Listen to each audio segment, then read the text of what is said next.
Nature Mantra BP sugar thyroid reversal nature మంత్రతో సాధ్యం.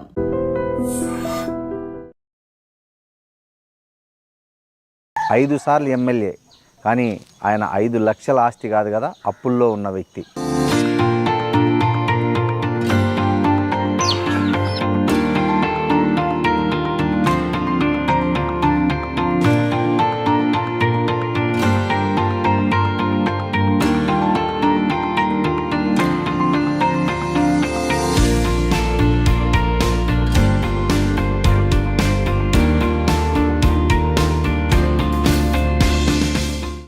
బయోగ్రఫీని ఒకసారి సంవత్సరంలో మీరు దసరా పండగకి మాత్రమే బట్టలు కొంటాం. ఎన్ని జతలు, మీకు ఎన్ని జతలు, ఆమెకి ఎన్ని? తలా 2 జతలు తీసుకుంటాం. ఆమె ఎప్పుడైనా మీ దగ్గర బాధపడ్డ ఉన్నాయా? బాధపడ్డ టైం ఏది అని అంటే, ఒకప్పుడు ఖమ్మం జిల్లా కమ్యూనిస్టుల కిల్లా, అవును, తర్వాత కాంగ్రెస్ కిల్లాగా మారింది. ఎందుకు కిల్లాగా మారటానికి కారణం కమ్యూనిస్ట్ పార్టీల వైఫల్యం. ఎలాంటి వైఫల్యం అంటారు? స్వభావం మారి. కమ్యూనిస్టే కదా నారాయణ, ఆయన్ని కమ్యూనిస్ట్ అని నేను అనుకో. సినిమాలు తీసి ఏం చేస్తాడు అని అనుకుంటే ఆ కమ్యూనిజాన్ని అబాస్పాలు చేస్తాను. నేను నిన్న చూసిన ఎర్ర సైన్యం సినిమాలో ఈ కార్ ఏదైతే ఉందో మహీంద్రా ఎక్స్యూవి, మీ కూతురు ఎవరైతే ప్రొఫెసర్ ఉన్నారో ఆమె తీసి ఇచ్చారు. అప్పు చేసి బండి కొనిస్తే ఇప్పుడు నేను అప్పుల పాలవుతున్నా. ఏం చెప్దామని వెళ్ళారు ఆ రోజు రేవంత్ రెడ్డి దగ్గరికి?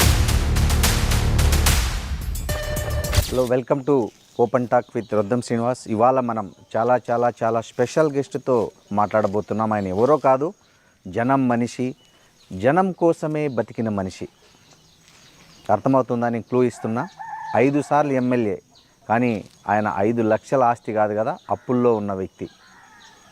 ఇంకా క్లూ కావాలంటే ఖమ్మం జిల్లా, పాత ఖమ్మం జిల్లా, ప్రస్తుతం భద్రాద్రి కొత్తగూడెం జిల్లాలో ఉన్నటువంటి ఇల్లెందు నియోజకవర్గంలో ఉన్నాం. ఆయన ఎవరో కాదు, సిపిఎం ఎంఎల్ పార్టీ నుంచి గెలిచినటువంటి గుమ్మడి నరసయ్య. ఆయన ఇల్లు ప్రస్తుతం మనం చేరుకున్నాం. ఇగో ఇది ఆయన ఇల్లు. వెళ్దాం, ఆయన లోపల ఏం చేస్తున్నారో ఏంటనేది ఒకసారి ఆయనతో కలిసి మాట్లాడదాం. వెల్కమ్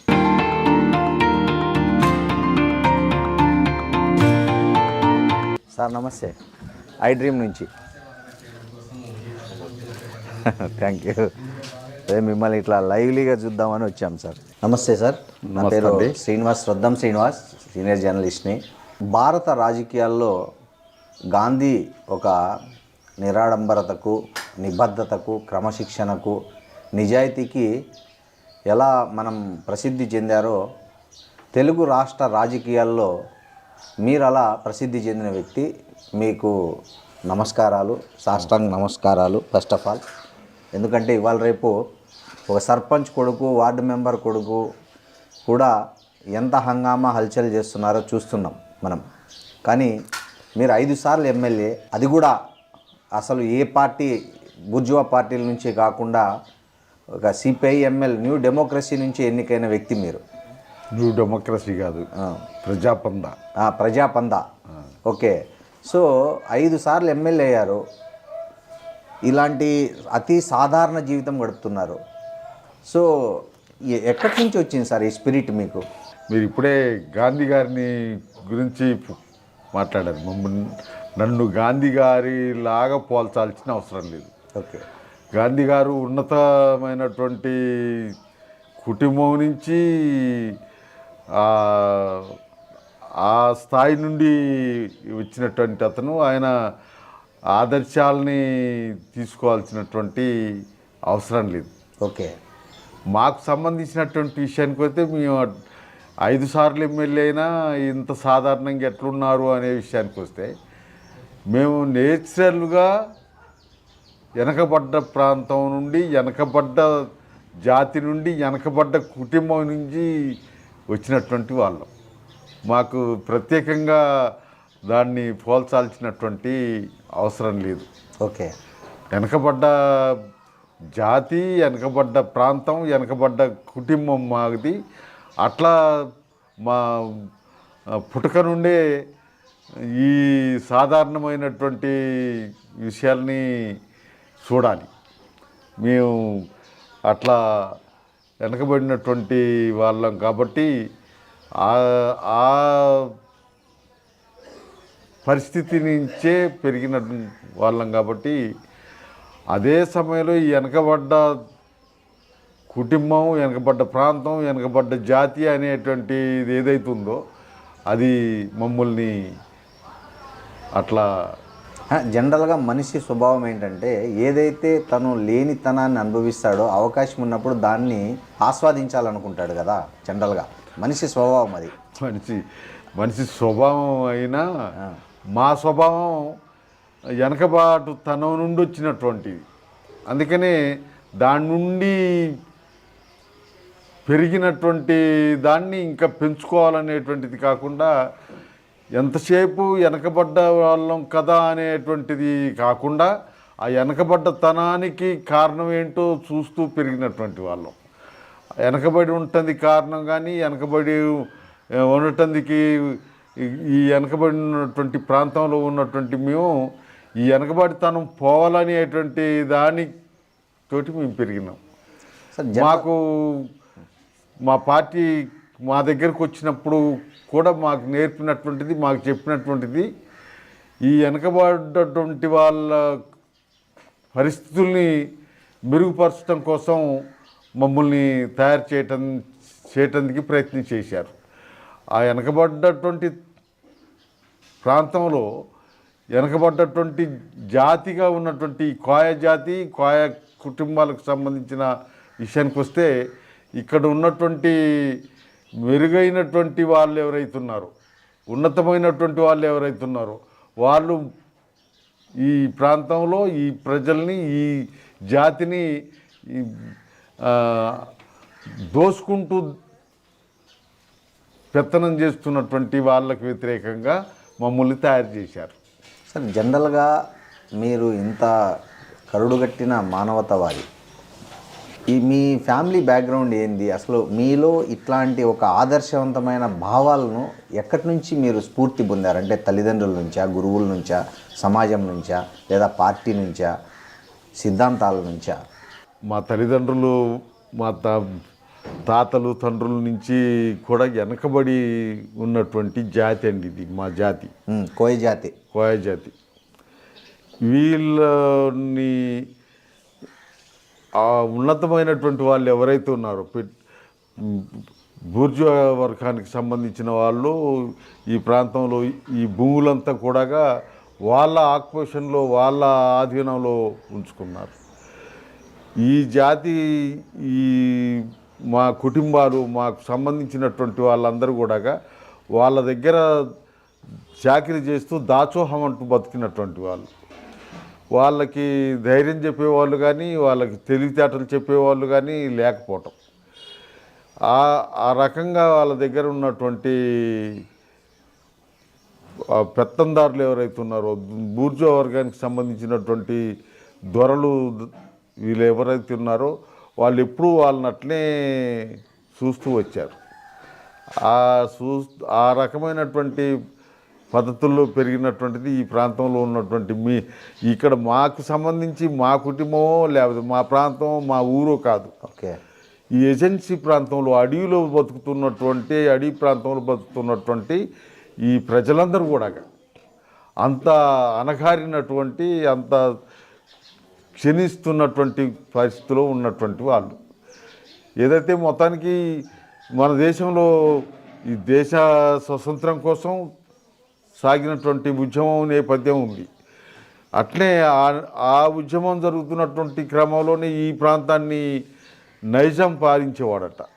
ఆ నైజాం పాలనలో కూడా అణిచివేతకు గురైనటువంటి వాళ్ళు అందరూ ఎప్పుడు అణిచివేస్తూ చాకరీ చేపిస్తూ, ఉడిగని చేపిస్తూ వాడుకున్నటువంటి వాళ్ళే. వీళ్ళని ఎవరు కూడా ముందుకు తీసుకొచ్చి వాళ్ళని ఆదుకోవటం కోసం, వాళ్ళ అభివృద్ధికి తోడ్పడినటువంటి వాళ్ళు లేరు. ఆనాడు జరిగినటువంటి ఈ ప్రాంతాన్ని దోస్తూ ఉన్నటువంటి, ఈ ప్రాంతాన్ని ఏలుతున్నటువంటి నైజాం నవాబుకి వ్యతిరేకంగా మొదలైనటువంటి తెలంగాణ సాయుధ రైతాంగ పోరాటం నేపథ్యం ఉంది. అవును.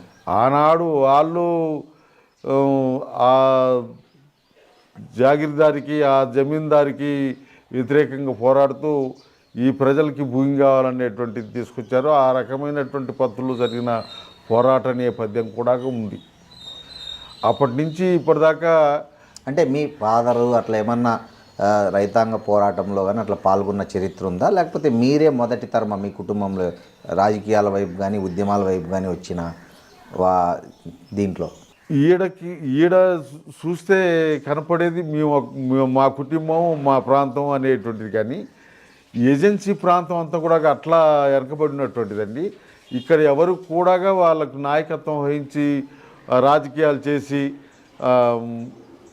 ఆ పద్ధతుల్లో వచ్చినటువంటి వాళ్ళు కాదు. నిజంగా మా కుటుంబానికి సంబంధించినటువంటి విషయానికి వస్తే కంప్లీట్ పూర్ కుటుంబం.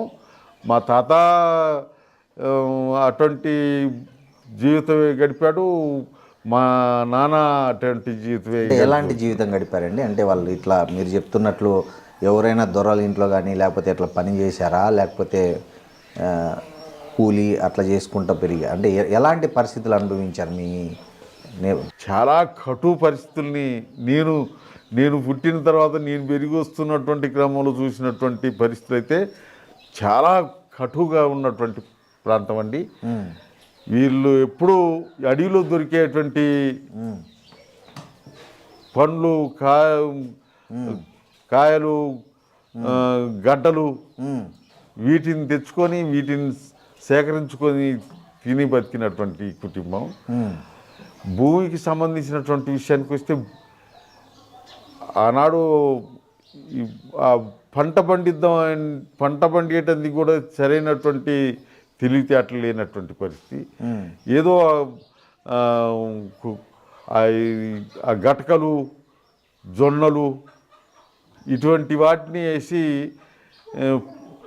వాటిలో కలుపు తీసేవాళ్ళు కాదు, వాటికి మందులు వేసేవాళ్ళు కాదు. వాళ్ళకు దగ్గర ఉన్నటువంటి పశువుల పేడతోటి పంట పండించుకునేటువంటి వాళ్ళు చాలా. సార్, ఇందాక గట్టిగా అన్నారు మీ తాతలు గట్టిగా తాగేవాళ్ళని. ఇందాక మేము ఇంట్లోకి వెళ్ళి చూస్తే మీ భార్య గారు అదే మీ కోడలు గారు ఇద్దరు గట్టిగే చేస్తున్నారు, జొన్న గట్టిగా. ఇప్పటికీ అది నిద్రలేస్తానే మీరు గట్టికతో ప్రారంభమవుతుందా మీ డే?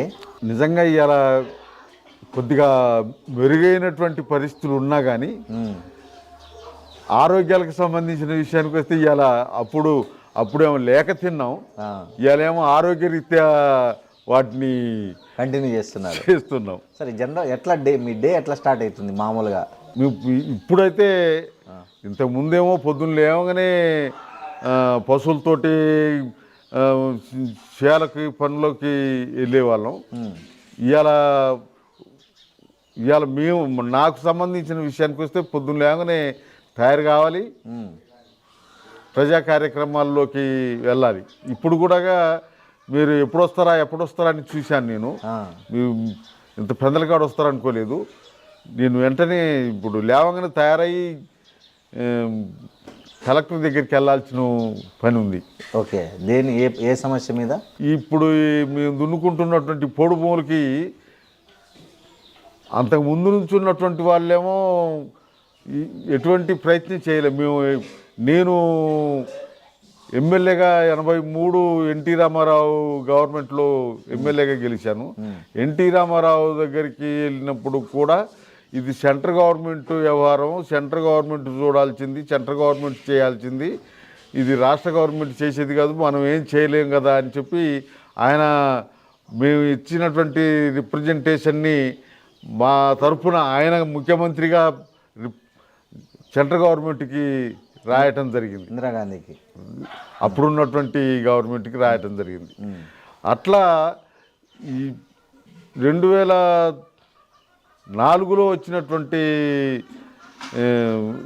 ఇక్కడ కాంగ్రెస్ గవర్నమెంటు, రాజశేఖర రెడ్డి గవర్నమెంటు, వీళ్ళు ఇక్కడ కాంగ్రెస్ గవర్నమెంటు, సెంట్రల్లో కాంగ్రెస్ గవర్నమెంట్ ఉండి ఏదైతే మొత్తానికి ఒక చట్టం తీసుకొచ్చారు, ఆదివాసులకి అటవీ హక్కుల చట్టం అని.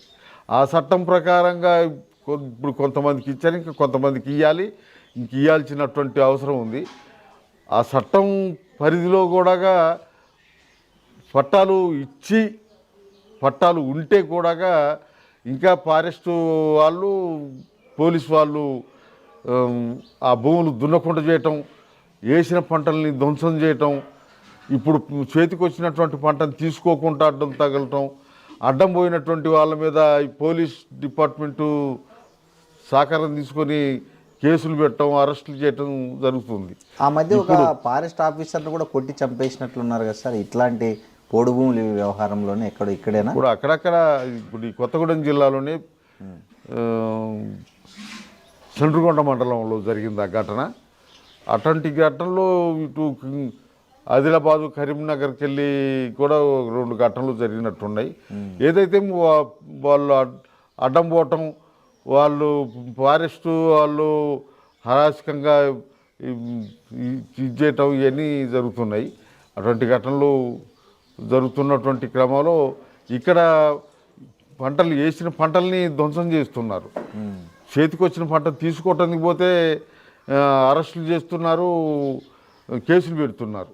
ఇటువంటివి ఎన్ని ఉన్నాయి. ఇలా అదే విషయం మీద కలెక్టర్ గారిని రిప్రజెంట్ చేయడానికి పోదామని ఉన్నాం. మీరు వచ్చారు. ఇప్పుడు ఈ కార్యక్రమం మీ పని అయిపోగానే అటు వెళ్ళాలి. ఇప్పుడు మీకు ఏ వయసులో ఈ సిద్ధాంతాల పట్ల ఆకర్షితులయ్యారు, ఈ భావాల పట్ల ఆకర్షితులయ్యారు, ఎలా ఎవాల్యూట్ అయ్యారు, అంటే ఎలా పరిణామం చెందారు దాన్ని గ్రాడ్యువల్గా? ఇప్పుడు నేను ఇందాక చెప్తున్నట్టు ఈ తెలంగాణ సాయుధ రైతాంగ పోరాటం అనేది జరిగి కొంత ఇక్కడ ఉన్నటువంటి భూస్వాములు వీళ్ళందరూ కూడా పట్టణాలు పట్టడం జరిగింది. ఆ తర్వాత 1947లో దేశానికి స్వతంత్రం వచ్చింది అనేటువంటిది జరిగిన తర్వాత ఈ సాయుధ రైతాంగ పోరాటం విరమింపబడింది.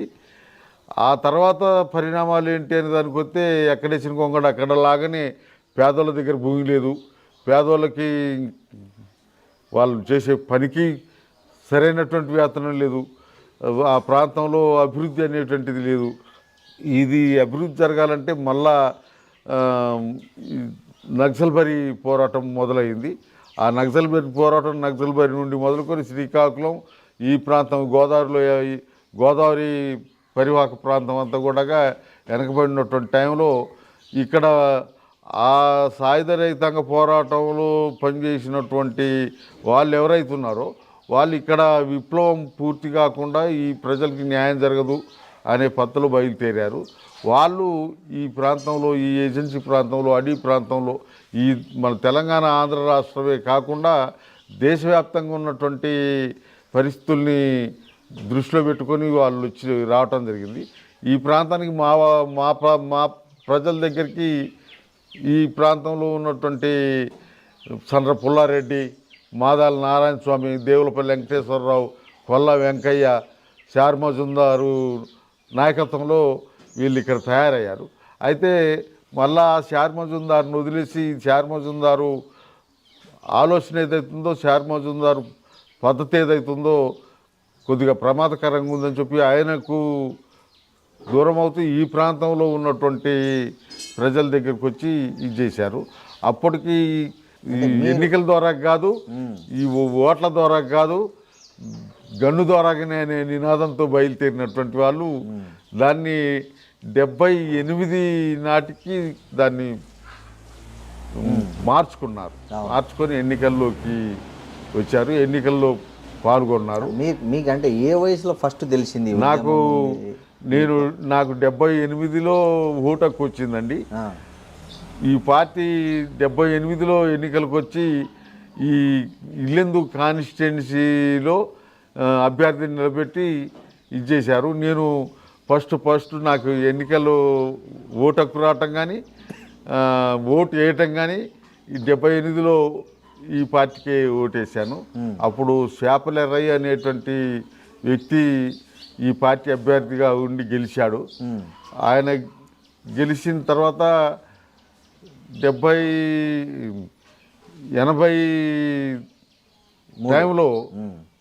టైంలో ఆయన ఈ పార్టీ విధానాలకి విరుద్ధంగా ఈ పార్టీకి దూరం అయ్యాడు.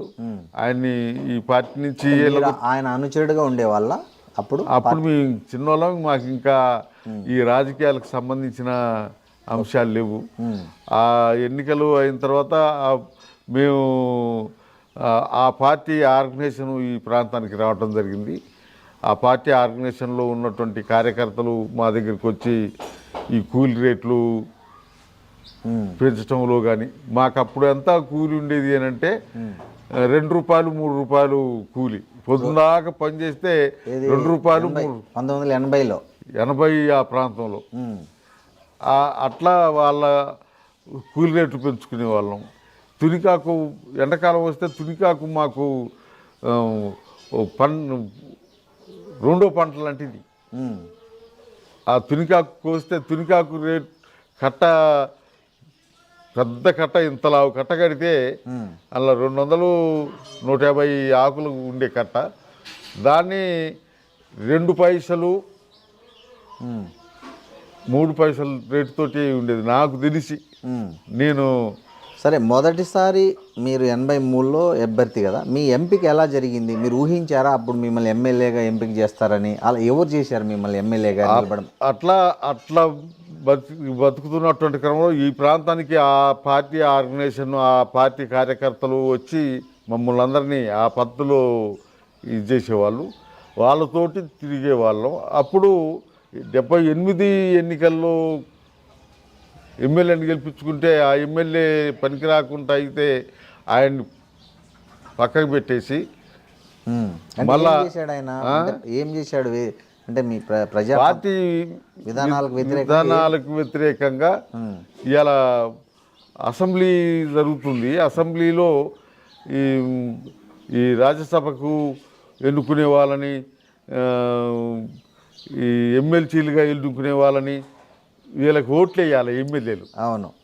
అయితే ఈ పార్టీ ఓట్లు మనకు ఓట్లు వేయాలి తప్ప మనం ఓట్లు ఎవరికి బూర్జో పార్టీల వాళ్ళకి వేయటానికి వీల్లేదనేటువంటిది ఉండే.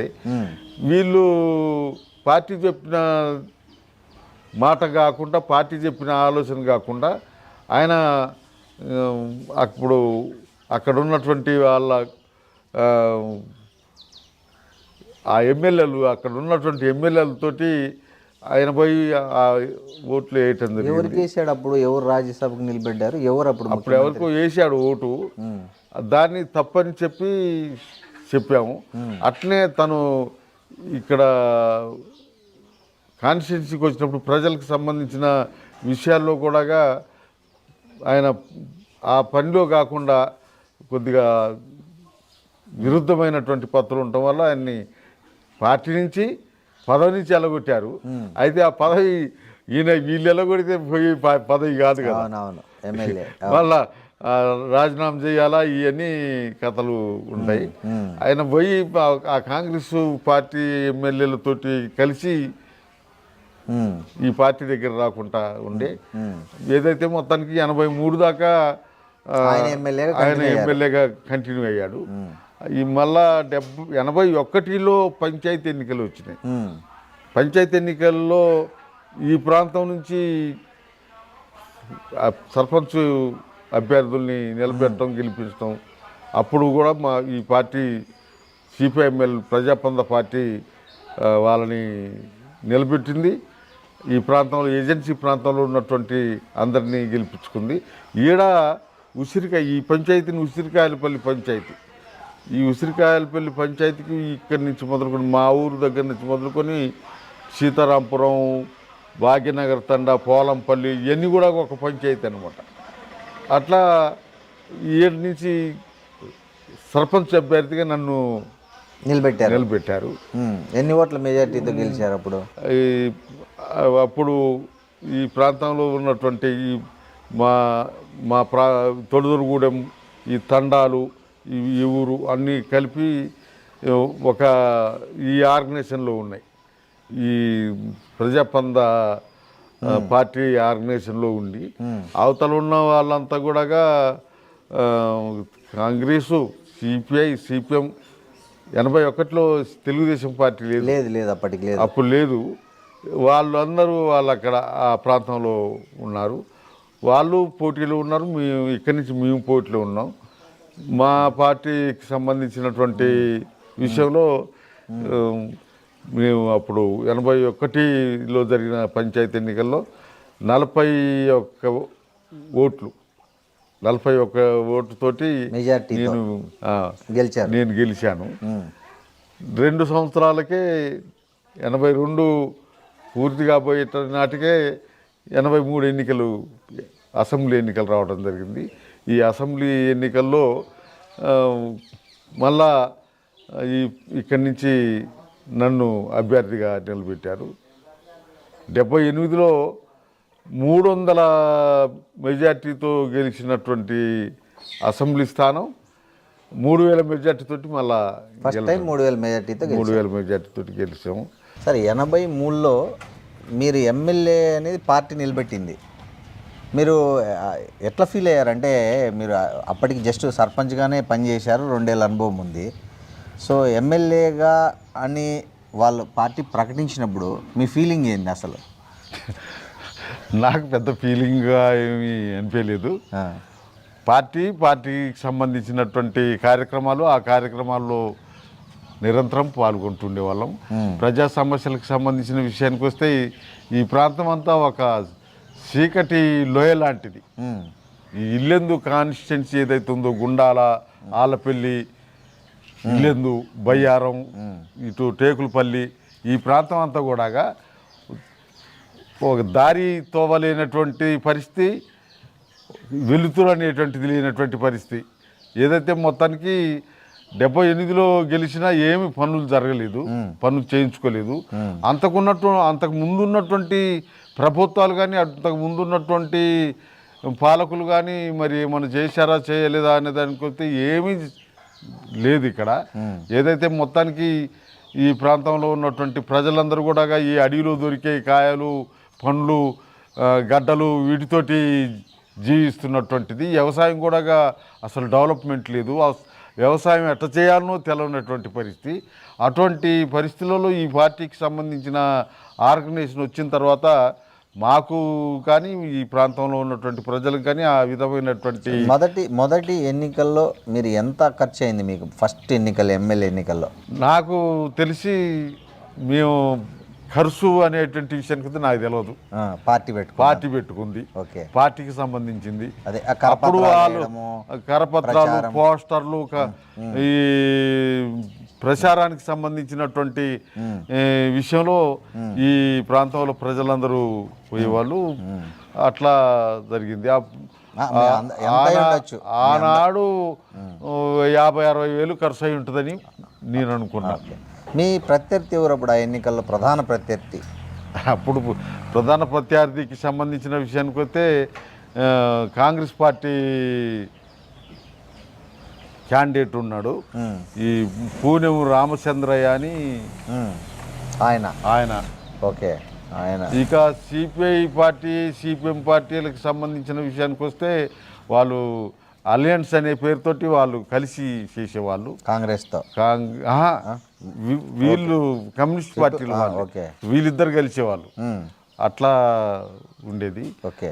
ఆ తర్వాత 83 నుంచి తెలుగుదేశం కూడా వచ్చింది, వాళ్ళు ఉండేవాళ్ళు. అప్పుడు ఎన్టీఆర్ ప్రభంజనం రాష్ట్రమంతా వీచింది కదా సార్, మీ దగ్గర దాని ఎఫెక్ట్ ఏం పడలేదా? ఎన్టీఆర్ ఇక్కడ మా దగ్గర మా ప్రాంతంలో ఈ ఏజెన్సీ ప్రాంతం అంతా కూడా మా ప్రభంజనమే ఉందిలే కానీ ఎన్టీఆర్ ఇక్కడ వచ్చారా, ప్రచారం వచ్చిండు. ఎన్టీఆర్ మీ కాన్స్టిట్యున్సీలో కూడా కాన్స్టిట్యున్సీ ఇల్లెందు, కొత్తగూడెం, పాలంచ, భద్రాచలం దాకా ఆయన ప్రచారం చేసిపోయారు. జనం పోయారా? బాగానే పోయారు.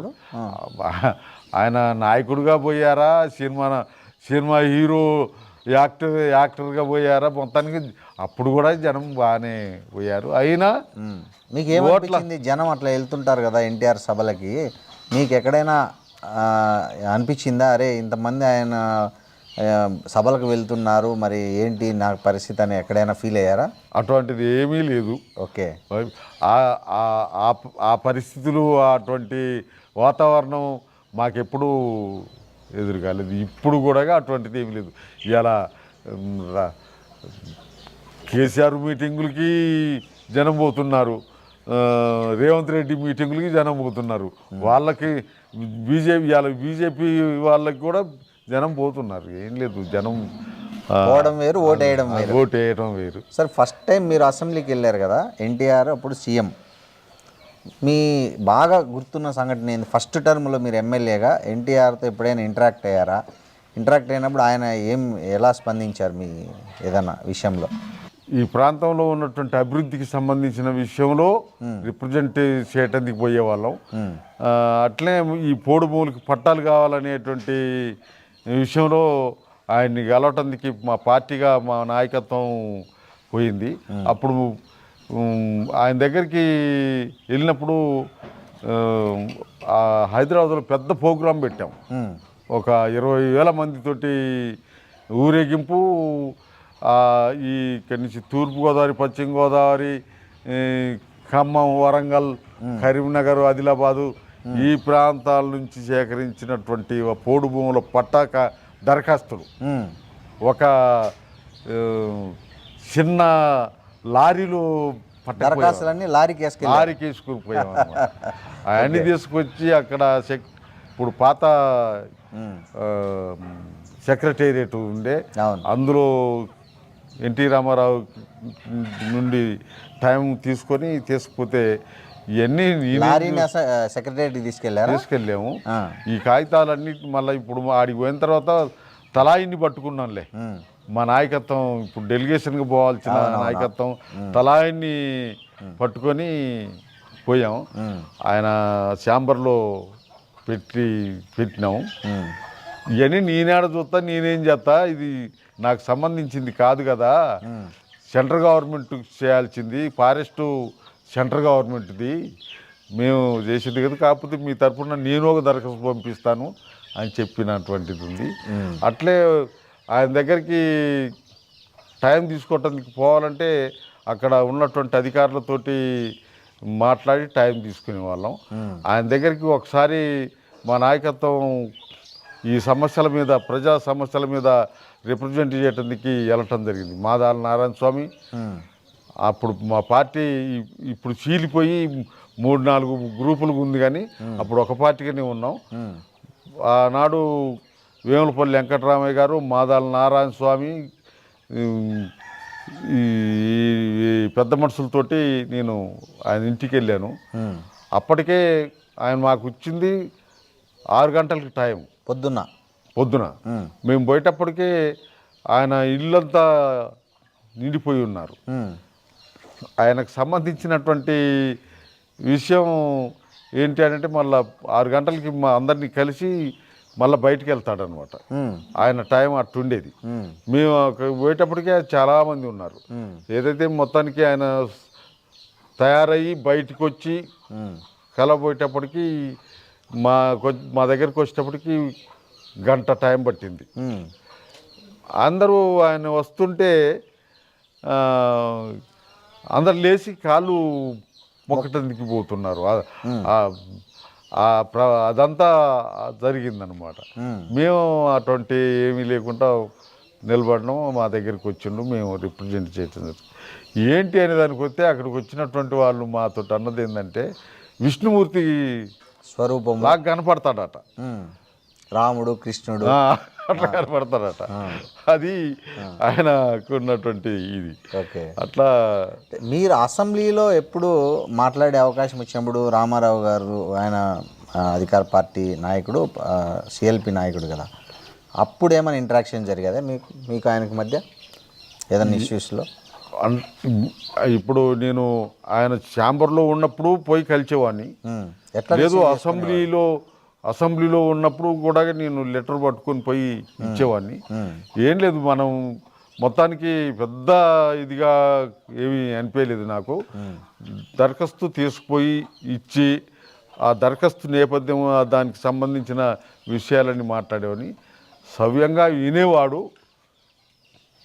దాన్ని అధికారులకు రాసేవాడు. జరిగాయి పనులు అప్పుడు మీరు ఇచ్చిన సమస్యలు? అప్పుడు ప్రజాప్రతినిధిగా, ఒక ముఖ్యమంత్రిగా ఆయన ఇచ్చినటువంటి ఒక ఆదరణ అయితే మొత్తానికి అన్ని జిల్లా కలెక్టర్ల దగ్గరికి వచ్చేటి, కలెక్టర్లు ఇక్కడ పనిచేసేవాళ్ళు. అప్పుడు 83 నుంచి కానీ 2009 దాకా కూడా ఈ జిల్లాలో ఉన్నటువంటి అధికారులు మాకు మేము అడిగేటివి కానీ మేము చేసేటువంటి కార్యక్రమాలు కానీ ఇవన్నీ కూడా జెన్యును అనేటువంటి పద్ధతిలో ఆలోచించేవాళ్ళు. ఆ విధమైనటువంటి పద్ధతిలో మేము గవర్నమెంట్కి లెటర్లు పెట్టేవాళ్ళం. మేము ఇచ్చినటువంటి లెటర్లని మళ్ళీ గవర్నమెంట్కి అట్లా పంపించేవాళ్ళు. ఆ రకంగా అప్పటి నుంచి మొదలుకొని ఇప్పటిదాకా మేము చేసినటువంటి పనులు, మేము చేసినటువంటి అభివృద్ధి కార్యక్రమాలే కనపడుతున్నాయి. 83 నుంచి 2009 వరకు మీరు 5 సార్లు ఎమ్మెల్యే. ఈ 5 సార్లు ఎమ్మెల్యేగా మీరు ఈ ప్రాంతానికి చేసిన గుర్తుండిపోయే అభివృద్ధి పనులు ఏమేమి ఉన్నాయి? అసలు నేను ఇంతకు ముందు నేను ఫస్ట్ చెప్పాను, ఒక చీకటిలో ఎలాంటి ప్రాంతం ఇది. ఇక్కడ కరెంటు లేదు, రావటానికి పోవటానికి కావాల్సిన దారులు లేవు, చదువుకోవటానికి కావాల్సిన స్కూళ్ళు లేవు. అటువంటివన్నీ కూడా ఇక్కడ మేము చేసాం. 86లో ఎన్టీ రామారావు గవర్నమెంటు మండలాలను చేసింది. ప్రజలకి అధిక పరిపాలన సౌలభ్యంగా ఉండటం కోసమని మండలాలు చేసింది. ఆ మండలాలకు సంబంధించిన విషయంలో వాటికి కావాల్సిన ఆఫీసులు, వాటికి కావాల్సిన నిధులు వీటన్నిటిని మంజూరు చేయటం జరిగింది. అన్ని గ్రామాలకి కరెంటు తీసుకుపోయాం. అన్ని గ్రామాలకి రోడ్లు, రవాణా సౌకర్యం కల్పించాం. అన్ని మండలాల్లో స్కూళ్ళు, వాటికి కావాల్సిన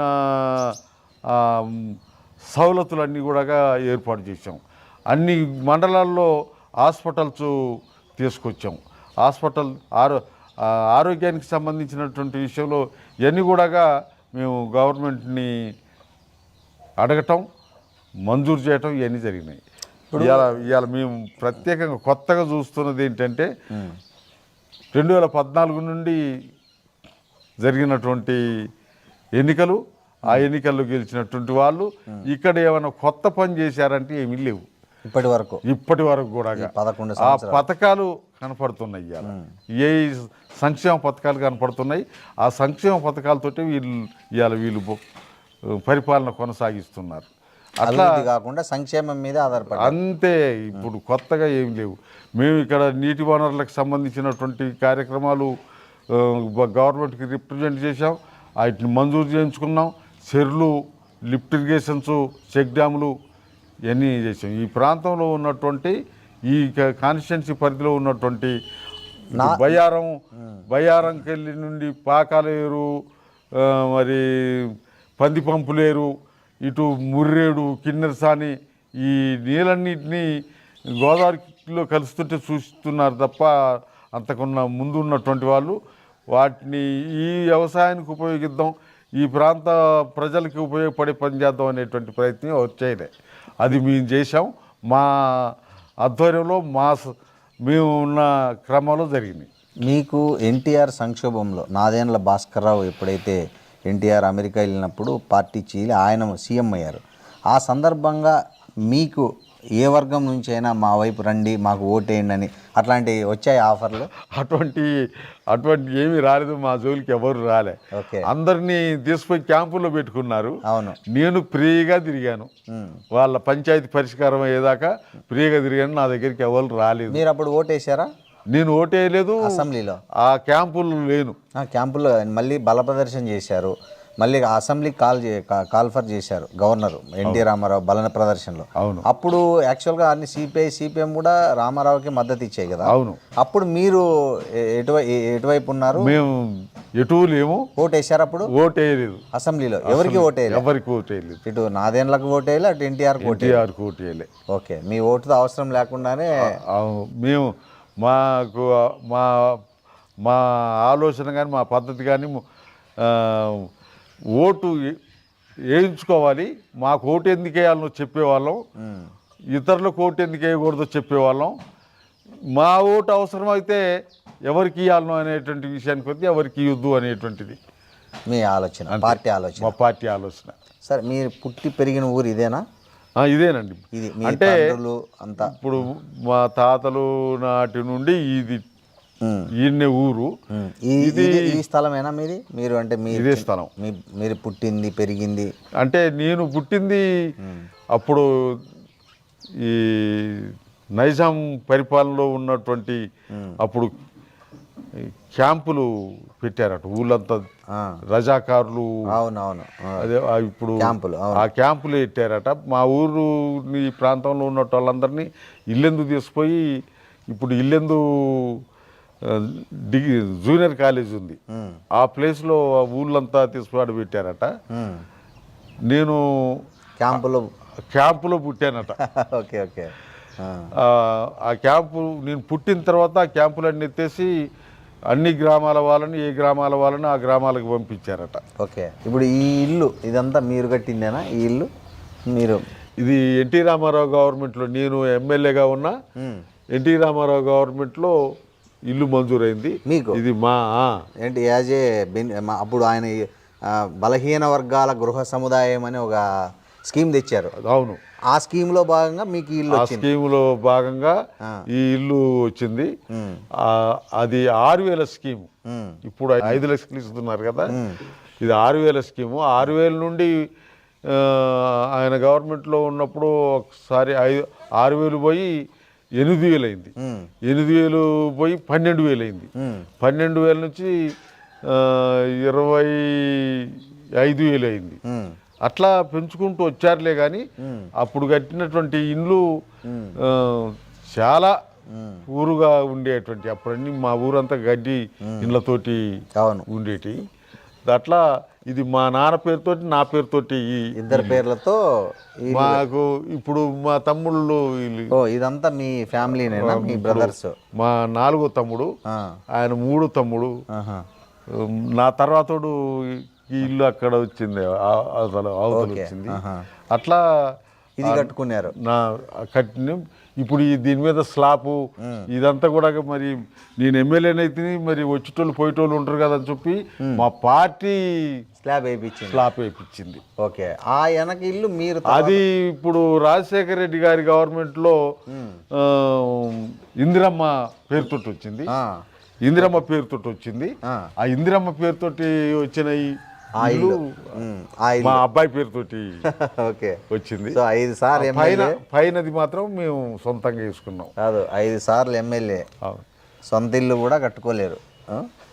సరే, మీరు ఎమ్మెల్యే కదా, చాలామంది ఎమ్మెల్యేలు స్థలాలు పొలాలు కూడబెట్టుకుంటారు. సో కనీసం మీరు ఇంటి స్థలమైనా తెచ్చుకున్నారా మీ 5 టర్ముల్లో? మాకి నేను ఇంటి స్థలం నేను ఏడా ఊళ్ళో కొనలేదు, కాన్స్టిట్యున్సీ హెడ్ క్వార్టర్లో కొనలేదు, జిల్లాలో కొనలేదు. మాకు గవర్నమెంట్ ఇచ్చింది ఎమ్మెల్యేలకి ఇంటి స్థలాలు హైదరాబాద్లో. దాన్ని మా పార్టీకి ఇచ్చాను. మా పార్టీ దాన్ని ఆఫీస్ కట్టారా? అమ్మి, ఆ స్థలం అమ్మి హైదరాబాద్లో విద్యానగర్లో పార్టీ ఆఫీసు, స్టేట్ ఆఫీస్ నిర్మాణం చేయడం జరిగింది. మీ డబ్బులతో, మీ డబ్బులతోటి. మీరు ఇప్పుడు హైదరాబాద్ పోతే ఎక్కడ ఉంటారు మామూలుగా? ఆ ఆఫీసులోనే ఉంటాం. ఆఫీస్లో. మీరు ఎమ్మెల్యేగా ఉన్నప్పుడు? ఎమ్మెల్యేగా ఉన్నప్పుడు క్వార్టర్స్, గవర్నమెంట్ క్వార్టర్స్ ఉన్నాయి కదా, ఎమ్మెల్యే క్వార్టర్స్, అందులో ఉండేవాళ్ళం. సైకిల్ మీద పోయేవాళ్ళ అసెంబ్లీకి? అంటే ఇక్కడ తిరిగేటప్పుడు సైకిల్, హైదరాబాద్లో ఎప్పుడు సైకిల్ లేదు. ఆ క్వార్టర్స్ నుంచి అసెంబ్లీ దాకా బస్సు ఉంటుంది, బస్సులో పోయేవాళ్ళం. ఆ బస్సు తొందరగా నేను తయారయ్యేటప్పటికి అది వెళ్ళిపోయింది అనుకో, ఆటో పట్టుకొని పోయేవాళ్ళం. లేదు అప్పుడు ఆ టైంలో ఆటో కూడా అందుబాటులో లేదు అనుకుంటే నడిచిపోయేవాడిని. మిమ్మల్ని ఎవరు పోలీసులు అడ్డగించలేదా? ఇది ఎమ్మెల్యే లోపల అసెంబ్లీలోకి గుర్తుపట్టి పంపించేవాళ్ళ? అంటే ఫస్ట్ అట్లా అందరినీ చెక్ చేసేవాళ్ళు, నన్ను కూడా చెక్ చేశారు.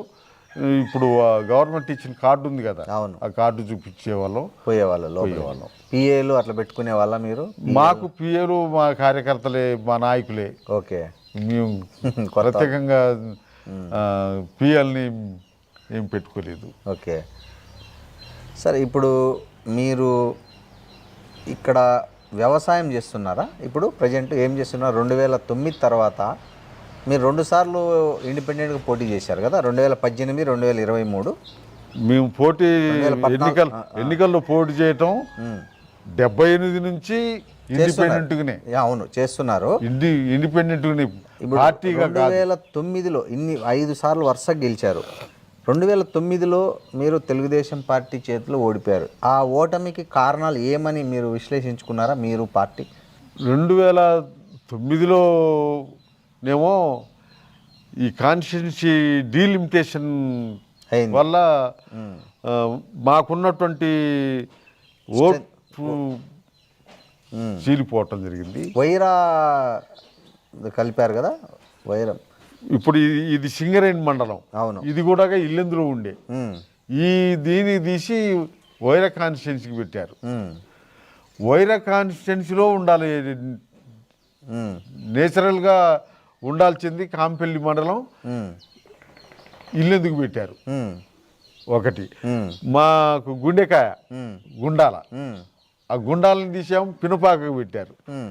అట్లా ఇదంతా ఎట్లా జరిగిందంటారు? అంటే న్యాచురల్గా జరిగిందా లేకపోతే ఎవరైనా కుట్ర చేసి దీన్ని చీల్చారా? దీంట్లో నేచురల్ అనడానికి ఉంది, కుట్ర, పెద్ద కుట్ర ఉంది. ఎవరు చేశారు కుట్ర? రాజశేఖర్ కాంగ్రెస్ పార్టీ నాయకురాలు రేణుకా చౌదరి 78 నుండి మొదలుకొని 78 కన్నా ముందు ఈ కాన్స్టిట్యున్సీ కమ్యూనిస్ట్ పార్టీ ఉంది.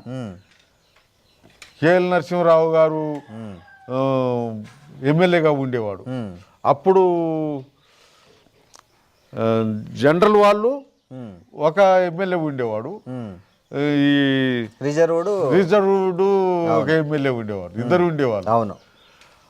అప్పుడు కూడా కమ్యూనిస్ట్ పార్టీకి కంచుకోట ఇది. దీన్ని 94లో ఎన్టీ రామారావు గవర్నమెంట్ ఉన్న టైంలో అప్పుడు అందరికి వచ్చినటువంటి ఆలోచన ఏంటంటే వీళ్ళని ఎట్లా ఒడియాలా, ఓడియటానికి ఏం చేయాలని అప్పుడు అందరూ ఒకటయ్యారనమాట.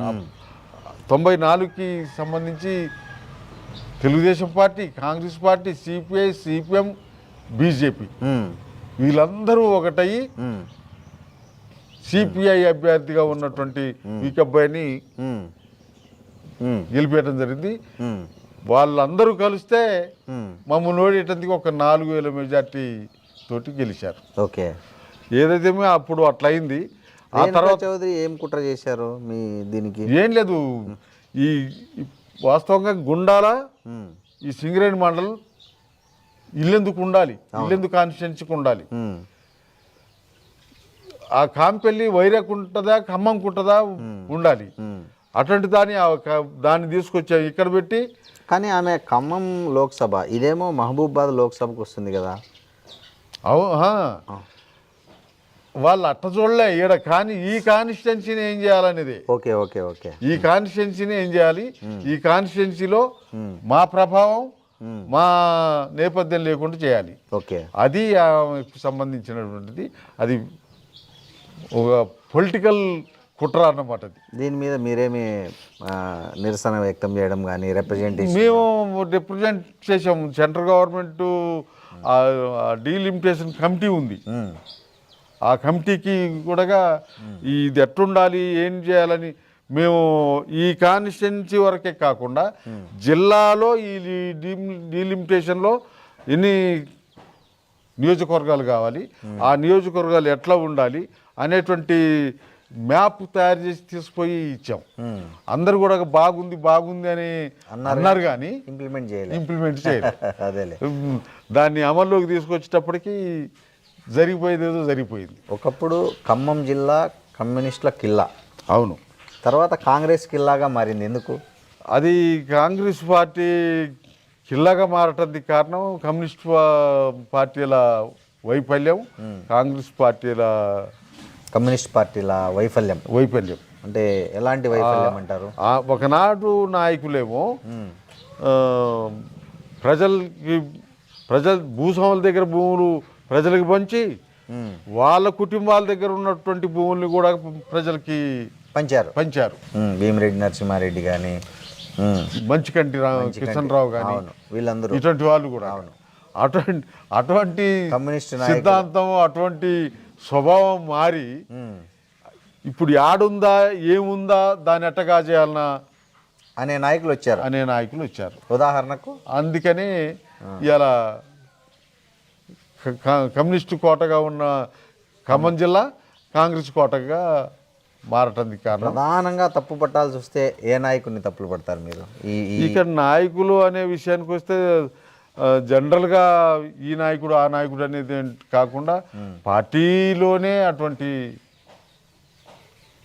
ఆలోచన రావటం, పార్టీయే ఆ రకమైనటువంటి ఇది కావటం జరిగింది. ఈ పరిస్థితుల్లో కమ్యూనిస్టుల పార్టీల ఉనికి రోజు రోజుకు భారతదేశంలోనే తగ్గిపోతుంది, ముఖ్యంగా తెలంగాణలో కాకుండా.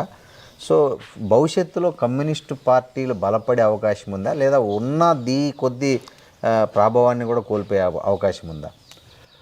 మేమైతే ఇంకా ఆ నమ్మకంతో ఉన్నాం, బలపడుతుంది. వీళ్ళందరూ కూడా అలర్ట్ అవుతారు. మొత్తానికి ఈ వ్యవస్థలో ఉన్నటువంటి ఈ బూర్జో స్వభావం కలిగినటువంటి వాళ్ళందరి తీరి ఆ వాతావరణాన్ని తీసుకొస్తుంది అనేటువంటి నమ్మకంతో ఉన్నాం. దానికి కలవాలి కదా, అన్ని కమ్యూనిస్ట్ పార్టీలు అన్నీ కలవాలి, ఆ ప్రయత్నం జరుగుతుంది. అది జరుగుద్ది అని మేము అనుకుంటున్నాం. ఆ జరగడానికి కావాల్సినటువంటి పద్ధతులు మేము ఆలోచిస్తున్నాం.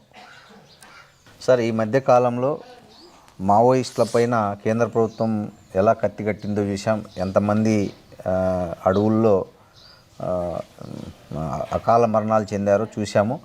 ఈ నేపథ్యంలో ఎవరైతే మావోయిస్టు పార్టీకి ముఖ్యంగా నాయకత్వం వహిస్తున్నారో వాళ్ళలో ప్రధానంగా మన తెలుగు రాష్ట్రాలకు సంబంధించిన వాళ్ళు మల్లోజులు కావచ్చు, ఆశన్న కావచ్చు, ఇట్లాంటి వాళ్ళు ఆయుధాలు వదిలేసి ప్రభుత్వం లొంగిపోయారు. ఈ పరిణామాన్ని మీరు ఎట్లా చూస్తారు? పార్టీగా కానీ రాజకీయంగా కానీ 83 నుండి మొదలుకొని చూస్తున్నటువంటి క్రమంలో ఈ చీలికలు పేలికలు అవుతున్నటువంటి క్రమంలో మేము ఈ ఉద్యమం ప్రజలకు ఉపయోగపడుతుంది, ప్రజలకి చైతన్యాన్ని అందిస్తుంది అనేటువంటి భావంతో పనిచేస్తూ వచ్చాము. వీళ్ళు ఇప్పుడు మావోయిస్టులు షేర్ మజుందారు నాయకత్వంలో, షేర్ మజుందారు ఆలోచనతోటి వాళ్ళు పనిచేస్తున్నటువంటి టైంలో ఇప్పుడు మావోయిస్టులు అప్పుడు పీపుల్స్ వార్. అవును, ఈ పీపుల్స్ వారుగా ఉన్నప్పుడు మేము ఎప్పుడైతే ప్రజలతోటి పనిచేయాలి, ప్రజలు ఉండాలి, ప్రజల్లో ఉండాలి అనేటువంటి ఏదైతే మేము అనుకున్నామో దాన్ని వాళ్ళు వ్యతిరేకిస్తూ వచ్చారు.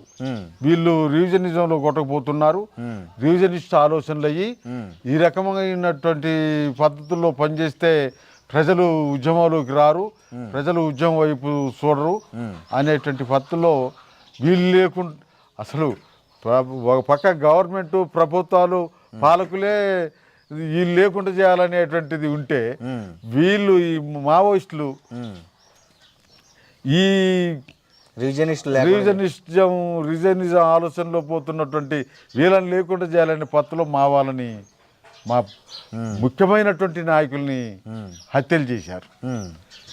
అట్లే వీళ్ళు చేస్తున్నటువంటి పనులలో కార్యక్రమాల్లో ఇబ్బందులకు గురైనటువంటి వాళ్ళు, ఇక్కడ నిలబడలేని, ఇక్కడ బతకలేనటువంటి పరిస్థితిలో ఉన్నటువంటి వాళ్ళు పోయి వాళ్ళ దగ్గర చేరి వాళ్ళతోటి చేస్తున్నటువంటి దాన్ని చూస్తే మా పార్టీలోకి మా సిద్ధాంతాన్ని నచ్చి మా సిద్ధాంతాన్ని బలపరిచి ఆ వెలుగులో వీళ్ళు మా దగ్గరకు వస్తున్నారు, ప్రజలందరూ మా వైపు వస్తున్నారని భ్రమించినటువంటి వాళ్ళు ఇవాళ వాళ్ళ ఆలోచనలు అన్నీ కూడా తప్పుడు పద్ధతులు జరిగినాయి. ఈ హత్యలు చేయటంలో కానీ ఇలా ప్రభుత్వం బలం ఎంత, మన బలం ఎంత అనేది చూడకుండా మేము యుద్ధం చేస్తున్నాం. నేను ఈ రకంగా నేను చెప్తానంటే ఈ తెలంగాణ ప్రాంతంలోనో లేకపోతే ఈ ఛత్తీస్గఢ్ ప్రాంతంలోనో నువ్వు తుపాకు పట్టుకొని సినిమా హీరోలాగా ఫైట్ చేస్తే అది అయ్యే పని కాదు కదా, దేశవ్యాప్తంగా రావాలి కదా ఆ మార్పు. అవును. అటువంటిది ఏం చేయకుండా ఇవాళ సడన్గా దిగిపోయారు. సడన్గా దిగిపోయి చర్చలు అని వాళ్ళు చర్చలు పిలిచినాడేమో నీతోటి ఏంద్రమా అని అన్నారు. అవును. ఇవాళ మేము మాట్లాడేందుకు వస్తాం అంటే వాడు ఒప్పుకోలేదు. అవును. ఆ సెంట్రల్ గవర్నమెంట్ ఒప్పుకోలేదు. వాళ్ళు దిగిరాలే. వాళ్ళు ఈ 2026 మార్చి నాటికి అసలు లేకుండా చేస్తామనే నినాదంతో మొదలయ్యాడు. ఏదైతే మొత్తానికి హెవీ రిప్రెషన్ తీసుకొచ్చి దుర్మార్గమైనటువంటి పద్ధతులు చేశారు. ప్రభుత్వం వైపు నుండి అంత దుర్మార్గం సరైంది కాదు. చీకటి ఇది కర్రెగుట్టలు ఇవన్నీ కూడా మరి వాళ్ళ స్థావరాలు అంటున్నారు, మావోయిస్టుల స్థావరాలు. వాళ్ళ స్థావరాలు ఎవరి స్థావరాలు? ఆడ ప్రజలు ఉన్నారు, ప్రజలు జీవిస్తున్నారు. దాని మీద దాడి చేసి మావోయిస్టులు లేకుండా చేస్తాం, నక్సలైట్లను లేకుండా చేస్తాం అనేటువంటి మాట ఏదైతుందో తప్పుడు మాట. వాళ్ళ ప్రజల అవసరాలు ఏంటో చూడాలి కదా. ప్రజల అవసరాలు ఏంటో చూడకుండా ఆడ నక్సలైట్లు ఉన్నారు, నక్సలైట్లను నిర్మూలిస్తాం, నక్సలైట్లను లేకుండా చేస్తాం అనేటువంటి ఏదైతే తప్పు. వీళ్ళు లొంగిపోవడం కరెక్టేనా? ఆ టైంలో ఇప్పటిదాకా బీరాలు తీసినటువంటి వీళ్ళు యుద్ధం చేయటమే మా పని, మేము యుద్ధమే చేస్తాం అన్నటువంటి వాళ్ళు సడన్గా దిగిపోయి ఇలా తుపాకులతో సహా దిగిపోయి ఇది చేయటం కరెక్ట్ కాదు. నువ్వు రహస్య పార్టీ, కమ్యూనిజం అంటేనే రహస్యంగా బతకాల్సింది. ఆ కమ్యూనిజాన్ని ముందుకు తీసుకుపోవటానికి నువ్వు ఏ పద్ధతుల్లో అనుసరించాలనో దానికి తగిన పద్ధతిలో టెక్నికల్ పద్ధతులు ఇది తీసుకోవాలి.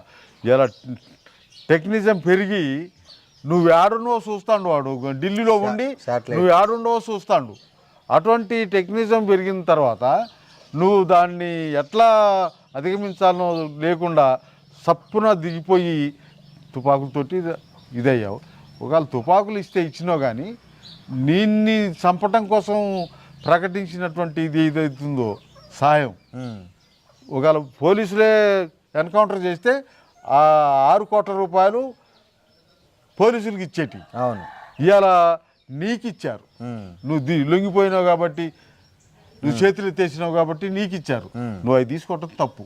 ఓకే, తీసుకోండి. ఒకటి, అదే సమయంలో అందరూ వచ్చిండ్రా లేదా అంటే ఇంకా కొంతమంది ఇంకా అక్కడ చేరి బీరాలు తీస్తూనే ఉన్నారు.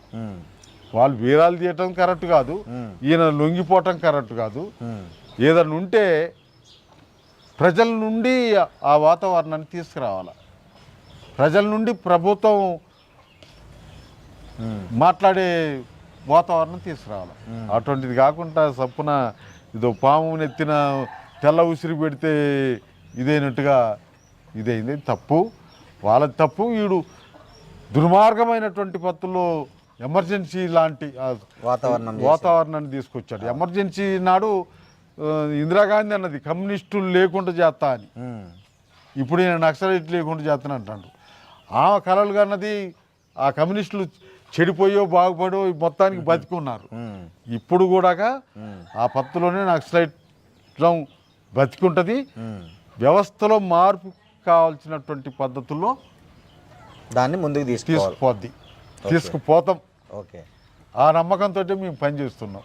సార్, ఇంకోటి, ఈ మధ్యకాలంలో ఏదైతే ఎస్సీ వర్గీకరణ జరిగిందో, ఎస్టీల్లో కూడా వర్గీకరణ జరగాలి, ఎస్టీల్లో కూడా మెజారిటీ రిజర్వేషన్లు కొంతమందే అనుభవిస్తున్నారు, కొన్ని ఎస్టీలు అయితే వాటి దరిదాపుల్లోకి కూడా పోయే పరిస్థితి లేదు అని ఒక ఆర్గ్యుమెంట్ మొదలైంది ఈ మధ్య కాలంలో. మీ వైఖరి ఏంటి, మీ స్పందన ఏంటి దాని మీద? వాస్తవంగా మేము మా పార్టీగా మేము ఇచ్చేటువంటి సందేశం ఏంటంటే, ఇప్పుడు వాళ్ళు ఎక్కడి నుంచో వచ్చారు, ఎప్పుడో కలిపారు, కావాలని చేసిన అని ఈ ఎస్టీకి సంబంధించినటువంటి మేధావులు మాట్లాడుతున్నారు. అది నిజమే, జరిగింది. అటువంటి పరిస్థితి జరిగింది, అట్నే జరిగింది. కానీ ఇవాళ వాళ్ళని ఎల్లగొట్టి వీళ్ళకే కావాలా అన్ని హక్కులు అనేటువంటి దాని విషయానికి వస్తే అది అయ్యే పని కాదు. కాబట్టి మేమేమంటున్నాం అంటే కనీసం వాళ్ళు ఇప్పుడు ఎస్సీ వర్గీకరణ చేశారు కదా ఏబిసిడిగా, ఈ ఎస్టీఎల్ని కూడా ఏబిసిలుగా వర్గీకరణ చేసి వీళ్ళకుండే హక్కుల్ని వీళ్ళకు, వాళ్ళకుండే హక్కుల్ని వాళ్ళకు చేయాలనేటువంటిది మా పార్టీ అవగాహన, మా పార్టీ. మీరు దానికి ఏదైనా నాయకత్వం వహించే అవకాశం ఉందా ఈ ఇష్యూ మీద? మేము మా పద్ధతిలో మేము దాన్ని చెప్తున్నాం. ఓకే, ఆల్రెడీ మొదలు పెట్టారు. మాది ఆల్రెడీ ఏబిసిడి వర్గీకరణ చేయాలని చెప్పి. ఎవరు మేజర్గా ఎస్టీ రిజర్వేషన్ ఎక్కువ లబ్ధి పొందుతున్నారు మీ ఎస్టీ రిజర్వేషన్లో? నిజంగానే ఇక్కడ పుట్టి ఇక్కడ పెరిగినటువంటి ఆ ఏజెన్సీలో బతుకుతున్నటువంటి కోయా, కొండరెడ్డి, ఈ నాయక్పోలు అనేటువంటి వాళ్ళు ఇంకేదో ఉన్నారు. వాళ్ళు మొత్తానికి బాగా ఇంకా వెనకబడి ఉన్నారు. వాళ్ళకు సంబంధించినటువంటి విషయానికి వస్తే నష్టపోతున్నటువంటిది. ఎక్కడి నుంచో రాజస్థాన్, మహారాష్ట్ర ఆ ప్రాంతం నుంచి వచ్చినటువంటి వాళ్ళు ఇక్కడ ఈ లంబాడా, ఈ బంజారా అనేటువంటి వాళ్ళు వచ్చి ఇక్కడ ఈ ప్రాంతంలో ఉన్నారు, ఎక్కువ లబ్ధి పొందుతున్నారు. అదే సమయంలో వాళ్ళు లబ్ధి పొందడానికి కూడా వాళ్ళకు ఉన్నటువంటి నాలెడ్జ్ ప్రకారంగా ఈ కోయా, కొండరెడ్లకు లేకపోవటం, వాళ్ళు ఆ పద్ధతుల్లో ముందుకు రావటం జరగటం లేదు. ఇవాళ కొంత చదువు అందుబాటులోకి వచ్చి పిల్లలందరూ చదువుకుంటున్నారు, చదువుకొని ఆలోచిస్తున్నారు. కానీ ప్రభుత్వ వైపు నుండి వాళ్ళకి కావాల్సినటువంటి సౌకర్యాలు ఏవైనా ఉన్నాయంటే వాటిని వీళ్ళు స్పీడ్గా లాగేసుకుంటున్నారు, వీళ్ళేమో సతికిలబడి చూస్తున్నారు. చదువు అంటే గుర్తొచ్చింది, ఇందాక మీ కొడుకుతో మాట్లాడాం. మీకు పిల్లలు ఎంతమంది సార్? ఇద్దరా, ముగ్గురా? నలుగురు. 2 అబ్బాయిలు 2 అమ్మాయిలు. అయితే అబ్బాయిలు పెద్దోళ్ళు, 2 అబ్బాయిల తర్వాత 2 అమ్మాయిలు. వీళ్ళలో చిన్న అబ్బాయి 94 మే 1 తారీఖు నాడు, నేనేమో యార్దో బండి తీసుకొచ్చిన వాళ్ళతో అడకొచ్చి బండి పెట్టి నేను ఊళ్ళో జెండా ఎగరేయడానికి వెళ్ళాను. వాడు ఆ బండి తీసుకుని బయటకు వెళ్ళి పడిపోయి చనిపోయాడు. యాక్సిడెంట్. ఆ బండితో పడిపోయి చనిపోయాడు. అమ్మాయి, ఇక అమ్మాయిలు ఉన్నారు. వీళ్ళిద్దరు కూడా, ఇప్పుడు అబ్బాయిలు ఇద్దరు కూడా, అబ్బాయి 10లో, వాడు చచ్చిపోయినటువంటి వాడు 9వ తరగతి పూర్తయింది, వాడు 10లోకి పోయేవాడు. వీళ్ళు కూడా గవర్నమెంట్ స్కూల్లే, గవర్నమెంట్ స్కూల్లే. మళ్ళీ 2 అమ్మాయిలు వాళ్ళు, ఇప్పుడు ఒక అమ్మాయి, పెద్ద అమ్మాయి టీచరు, చిన్న అమ్మాయి ఏమో యూనివర్సిటీ ప్రొఫెసర్. ఏ యూనివర్సిటీ? మనం హైదరాబాద్ ఉస్మానియా యూనివర్సిటీ. ఓకే. అందులో ఇక్కడి నుంచి ఈ ఊళ్ళో నుంచి మొదలుకొని జిల్లా నుంచి రాష్ట్రం దాకా వెళ్ళారు. అమ్మాయిలను బాగా చదివించారు, కొడుకును మరి ఇంటర్కి ఎందుకు ఆపేశారు? అంటే నేను చదివించటం కాదు. ఓకే. నేను చదివితే వచ్చేది కాదు, నేను చదువుమంటే అయ్యేది కాదు. ఓకే. వాళ్ళు చదువుకోవాలా. చచ్చిపోయినవాడు ఉంటే అట్టుండదో, వీడు కొద్దిగా చదువులో డల్లు, చదువు మీద ఇంట్రెస్ట్ కూడా లేదు. వాళ్ళు చదువు మేము చదువుకునేటప్పుడు మాకు ఈ ఊళ్ళో కూడా చదువు బడి లేదు. అట్లా మేము మళ్ళా ఈ 5వ తరగతి పూర్తయిన తర్వాత 6వ తరగతి పోదాం, 7వ తరగతి పోదాం అంటే ఆ తరగతిలో ఉన్న స్కూళ్ళు దగ్గరలో లేవు. అట్లా మీరు అట్లా మేము మా చదువు ఆగిపోయింది. మమ్మల్ని మా తాత మా నాన్న వ్యవసాయానికి, మేకలు గాయటానికి, ఆవులు గాయటానికి ఉపయోగించారు. అట్లా వాళ్ళకు చదువు కొద్దిగా అందుబాటులోకి వచ్చింది. ఈ ఊళ్ళే 3వ తరగతి దాకా చదువుకున్నాక 3వ తరగతి నుండి గవర్నమెంట్ స్కూల్ వచ్చింది ఇక్కడ, సుదిమల్ల గర్ల్స్ హాస్టల్ అని వచ్చింది. అందులో పెట్టాము. అందులోనే ఇంటర్ దాకా అమ్మాయిలు ఇద్దరు బాగా చదువుకున్నారు. ఇంటర్ దాకా చదువుకున్నారు. ఇంటర్ అయిపోయిన తర్వాత డిగ్రీ కాలేజ్ కూడా మా ఆధ్వర్యంలో వచ్చింది. ఆ డిగ్రీ పూర్తి చేసింది ఇల్లందులో. సో మీ పిల్లలు మీరు తెచ్చిన మీ హయాంలో వచ్చిన స్కూళ్ళల్లో చదువుకున్నారు, అది కూడా ప్రభుత్వ స్కూల్. అట్లా ఆడపోయి హైదరాబాద్ పోయి ఆ బ్యాచ్ అంతా ఇక్కడ ఏదో నర్సులు, ఈ హెల్త్ డిపార్ట్మెంట్లలో టీచర్లు ఇట్లా అయ్యారు. ఏమో పోయి ఆడ యూనివర్సిటీలో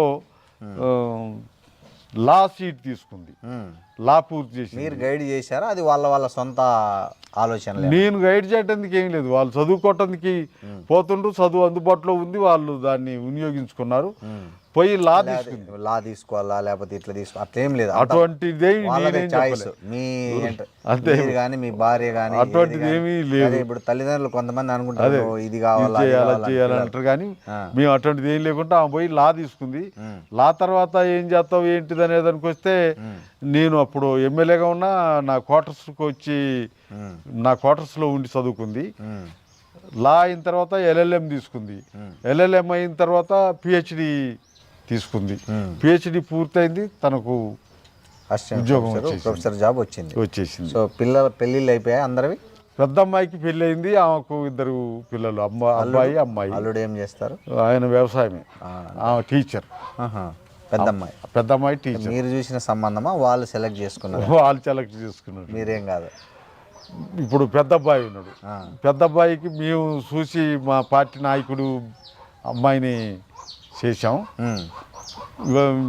అబ్బాయికి 2 అమ్మాయిలు, 1 అబ్బాయి.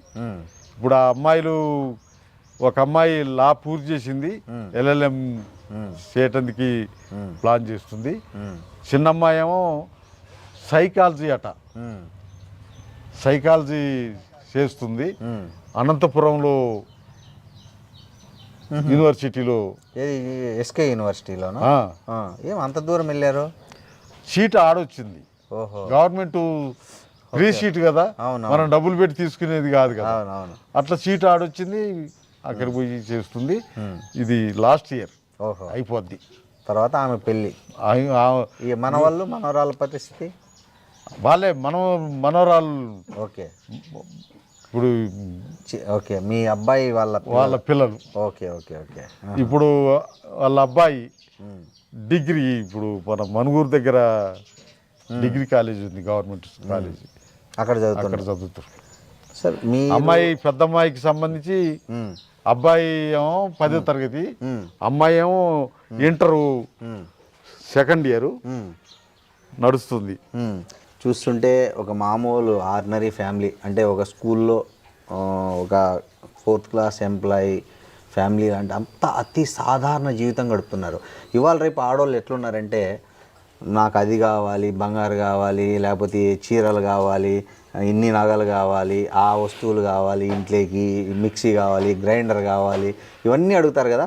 మీ భార్య నుంచి ఎప్పుడైనా అట్లాంటి డిమాండ్లు ఏమైనా వచ్చాయా మీకు? మా భార్య నుంచి కానీ, మా కుటుంబం నుంచి కానీ, మా పిల్లల నుంచి కానీ అటువంటి ఆలోచనలు, అటువంటి కోరికలు ఎప్పుడూ రాలేదు. రాకపోవటానికి కారణం, మనం వెనకబడినటువంటి వాళ్ళం, పేదరికంలో ఉన్నటువంటి వాళ్ళం. ఇలా ఈ పదవి వచ్చింది కాబట్టి పదవిని చూసుకొని చేస్తే మరి అది జరిగే పని కాదు. అదే సమయంలో నా నేపథ్యం కానీ, మా పార్టీ నేపథ్యం కానీ, సంపద పెంచుకున్న వాళ్ళు కానీ, సంపద ఉన్నటువంటి వాళ్ళు కానీ, వాళ్ళ దగ్గర సంపద ఎట్లా పోగైంది, వాళ్ళు సంపదను ఎట్లా పోగు చేసుకుంటున్నారు అనేటువంటి దానికి వస్తే, ఇదంతా కూడా మోసపూరితమైనటువంటి పద్ధతుల్లో, దోపిడీ ఆలోచనలతోటి వచ్చేటువంటిది. అట్లా చేస్తున్నటువంటి పద్ధతుల్లో ఉన్న దాన్ని మేము వ్యతిరేకిస్తూ వస్తున్నటువంటి వాళ్ళం. ఇలా అవకాశం వచ్చింది కదా అని చెప్పి నా కోసం, నా కుటుంబం కోసం ఆలోచిస్తే, నాకు ఓట్లు వేసినటువంటి వాళ్ళ పరిస్థితి అంత ఏంటి? నాకు ఓట్లు వేసినటువంటి వాళ్ళు, నాకు ఓట్లు ఇచ్చినటువంటి వాళ్ళందరూ కూడా ఇంకా దీనస్థితిలో ఉన్నారు. వాళ్ళు అటువంటి వాళ్ళు ఉంటే వాళ్ళ గురించి ఆలోచించాల్సినటువంటి విషయానికి వస్తే, నేను అందులో భాగమే, నా కుటుంబం కూడా వాళ్ళందరిలో భాగమైనటువంటిది. సరే, మీరు ప్రజల గురించి ఇంత ఆలోచిస్తున్నారు. ఏ ప్రజలైతే మిమ్మల్ని 5 సార్లు గెలిపించారో అదే ప్రజలు మిమ్మల్ని వరుసగా 3 సార్లు ఓడించారు. అప్పుడు ఎట్లా ఫీల్ అయ్యారు? ఓడిపోవటానికి కలిగినటువంటి విషయానికి వస్తే 94లో ఓడిపోయాము. అది పొలిటికల్గా అందరు కలిసి మమ్మల్ని ఓడించడానికి చేసినటువంటిది. అందరూ అంటే ఎవరెవరు? అన్ని పార్టీలు ఈడ ఉన్నటువంటి అన్ని పార్టీలు అందరికీ మా మీద ఎందుకంత అనే దానికి వస్తే హల్చల్ పద్ధతుల్లో అన్నీ సాగించుకుంటారు. ఆ హల్చల్ పద్ధతులు మేము ఉంటే కుదిరట్లేదు. అందుకనే వాళ్ళు వీళ్ళు లేకుంటే మనం ఇది చేసుకోవచ్చు అది చేసుకోవచ్చు కదా అనేటువంటి పద్ధతుల్లో అన్ని పార్టీలకు సంబంధించినటువంటి క్యాడర్ కానీ నాయకత్వాలు కానీ తయారయ్యి 94లో ఒక 4000 మెజార్టీతో గెలిచి మమ్మల్ని ఓడించారు. ఓకే. ఇక తర్వాత 2009 నుండి 2009, 2014, 2018 మొన్న జరిగిన 2023 అదే మీ కూతురు అప్పుడు పోటీ చేసింది 23లో గుమ్మడి అనురాధ అంటే ఆమెనే ఇప్పుడు హైదరాబాద్లో ప్రొఫెసర్ ఆమె పోటీ చేశారు. అంతకు ముందు అంతా మీరే చేశారు. అవును. అంటే మీరు 4 సార్లు ఓడారు, 5 సార్లు గెలిచారు, 4 సార్లు. అవును. అమ్మాయితో కలిపితే 5 సార్లు గెలిచారు. మీ కుటుంబం 5 సార్లు ఓడింది. ఓకే. ఇది మా కుటుంబానికి సంబంధించినటువంటి విషయంగా చూడొద్దు, పార్టీగా చూడాలి. పార్టీ అవును. అట్లా మేము ఓడిపోవటానికి కారణం మా ఏంటి అనేదానికి వస్తే ఈ డీలిమిటేషన్లో ఈ కాన్స్టిట్యున్సీని 3 ముక్కలు చేశారు. మాకున్నటువంటి ఓట్లు చీలిపోయినాయి. 7 ఉన్నటువంటి ఓట్లు మాకు ఇప్పుడు సరిపోయే పరిస్థితి లేదు. అవును. అట్లే ఇప్పుడు ఈ మండలం సింగరేణి మండలం దీన్ని వైరగా పెట్టారు. వైరలో ఉండాల్సినటువంటి కాంపెల్లిని తీసుకొచ్చి ఇల్లెందుకు పెట్టారు. కాంపెల్లి మండలంలో మాకు మా ప్రభావం చాలా తక్కువ. గుండాల మండలం అనేటువంటిది కంప్లీట్ మా ప్రభావం ఉన్నటువంటిది. ఆ ప్రజలందరూ మా ప్రజలు. ఆ మండలాన్ని ఏమో పినపాక నియోజకవర్గానికి పెట్టారు. అట్లా మా ఓట్లు చీలిపోవటం, ఈడున్న ఓట్లు మాకు సరిపోకపోవటం, మేము ఓడిపోవటానికి కారణమయ్యాయి. అది కుట్ర అనొచ్చు, రాజకీయం అనొచ్చు, ఏదన్నా అనొచ్చు, మొత్తానికి అది జరిగింది. సార్ ఒకటి, ఈ ఎమ్మెల్యేలు జనరల్గా చాలామంది అభివృద్ధి పనులప్పుడు పైరవీలు చేసుకుంటుంటారు, కమిషన్లు తీసుకుంటుంటారు మామూలుగా ప్రతి కాంట్రాక్టర్ దగ్గర నుంచి దీంట్లో నుంచి. మీకు అట్లా ఎప్పుడూ ఆఫర్లు రాలేదా? అంటే కాంట్రాక్టర్లు కానీ అధికారులు కానీ మీ దగ్గరికి వచ్చి, సార్ ఈ రోడ్డు పని జరుగుతుంది, దీంట్లో ఇంత తీసుకోండి, లేకపోతే ఈ బ్రిడ్జి కడుతున్నాము, దాంట్లో ఇంత తీసుకోండి అనే ఈ నెల రాజకీయ జీవితంలో ఎప్పుడైనా అట్లాంటి పరిస్థితి ఎదుర్కొన్నారా మీరు? మేము దానికి కంప్లీట్ వ్యతిరేకంగా ఉంటే పనులు మంజూరు చేయించే విషయంలో వెంటబడే వాళ్ళం, అధికారుల దగ్గరికి పోయి వాటిని మంజూరు చేయించుకొచ్చే వాళ్ళం. పనులు వచ్చిన తర్వాత టెండర్లు అయ్యేటప్పుడు డిపార్ట్మెంట్ వాళ్ళు పర్సంటేజీలు ఆశించేవాళ్ళు, కాంట్రాక్టరు ఇంతో అంతో మిగిలించుకోవడం కోసం చూసేవాళ్ళు. మేము డిపార్ట్మెంట్కి పర్సంటేజీని రద్దు చేసాం.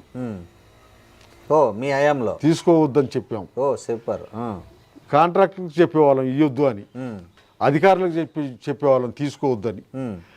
అదే సమయంలో మాకు సంబంధించినటువంటి విషయానికి వస్తే మేము పనిని చూసేవాళ్ళం తప్ప పైసల్ని చూసేవాళ్ళం కాదు. అట్లా పనిని నాణ్యంగా చేశారా లేదా క్వాలిటీగా చేశారా, స్టాండర్డ్స్ ప్రకారం దాన్ని చూసేవాళ్ళం తప్ప పైసలు పర్సంటేజీలు చూడలేదు. ఇవాళ వాళ్ళకి సంబంధించినటువంటి విషయానికి వస్తే పర్సంటేజీలు ఎంత, మా పర్సంటేజ్ సంగతి ఏంది? ఒక కాంట్రాక్టర్ వస్తాడంటేనే బిడ్డ మా పర్సంటేజీ చూసుకొని అది సెట్ అయితే, లేకపోతే ఇక్కడ రావద్దు. అవును, ఇదన్నమాట ఇప్పుడున్న వాతావరణం. అవును, అప్పుడు మా వాతావరణం అది అటువంటిది, ఆ పద్ధతిలో ఉండేవాళ్ళం. ఇప్పుడు జనరల్గా ఈ ఎమ్మెల్యేలు అంటే ఆ కాన్స్టిట్యున్సీలో ఎంఆర్ఓ ఎవరు ఉండాలా, ఎస్ఐ ఎవరు ఉండాలా, సిఐ ఎవరు ఉండాలా, డిఎస్పీ ఎవరు ఉండాలా, లేకపోతే ఇతర ఇంజనీర్లు ఎవరు ఉండాలా అనేది వాళ్ళ ట్రాన్స్ఫర్లు, ప్రమోషన్లు ఇవన్నిట్లో జోక్యం చేసుకుంటారు. మీరు కానీ మీ ఫ్యామిలీ కానీ ఎప్పుడైనా అట్లాంటి లేదా మీ దగ్గరికి వచ్చి, సార్ నాకు ఈ పోస్ట్ ఇప్పించండి, లేకపోతే నేను ఇక్కడికి వస్తా, అట్లా కూడా డబ్బులు ఇచ్చే వాళ్ళు ఉంటారు కదా మామూలుగా, అట్లాంటి ఇప్పుడు అదే ఇప్పుడు ఈ ఒక ఎస్ఐ మారాలి, ఎస్ఐ రావాలి అంటే వచ్చేవాడు డబ్బులు ఇవ్వాలా, పోయేవాడు కూడా డబ్బులు ఇచ్చి పైరో చేసుకొని పోతాడు. అటువంటి సిచ్యువేషన్ మా హాయంలో ఎప్పుడూ జరగలేదు. 78 నుండి మొదలుకొని మన 2009 దాకా కూడా జరగలే. మా ఎంబటి గన్మెన్లు, సెక్యూరిటీ సిబ్బంది ఇటువంటి వాళ్ళు ఎవరు ఉండేవాళ్ళు కాదు. మీరు గన్మెన్ తీసుకోలేదా? మేము వద్దంటే పంపించేవాళ్ళు, మాకు అవసరం లేదంటే కూడా పంపించేవాళ్ళు ఒక ఇద్దరిని. వాళ్ళు నా దగ్గర ఇచ్చి ఏం చేస్తారు, నా దగ్గర ఖాళీగా ఉండాలా.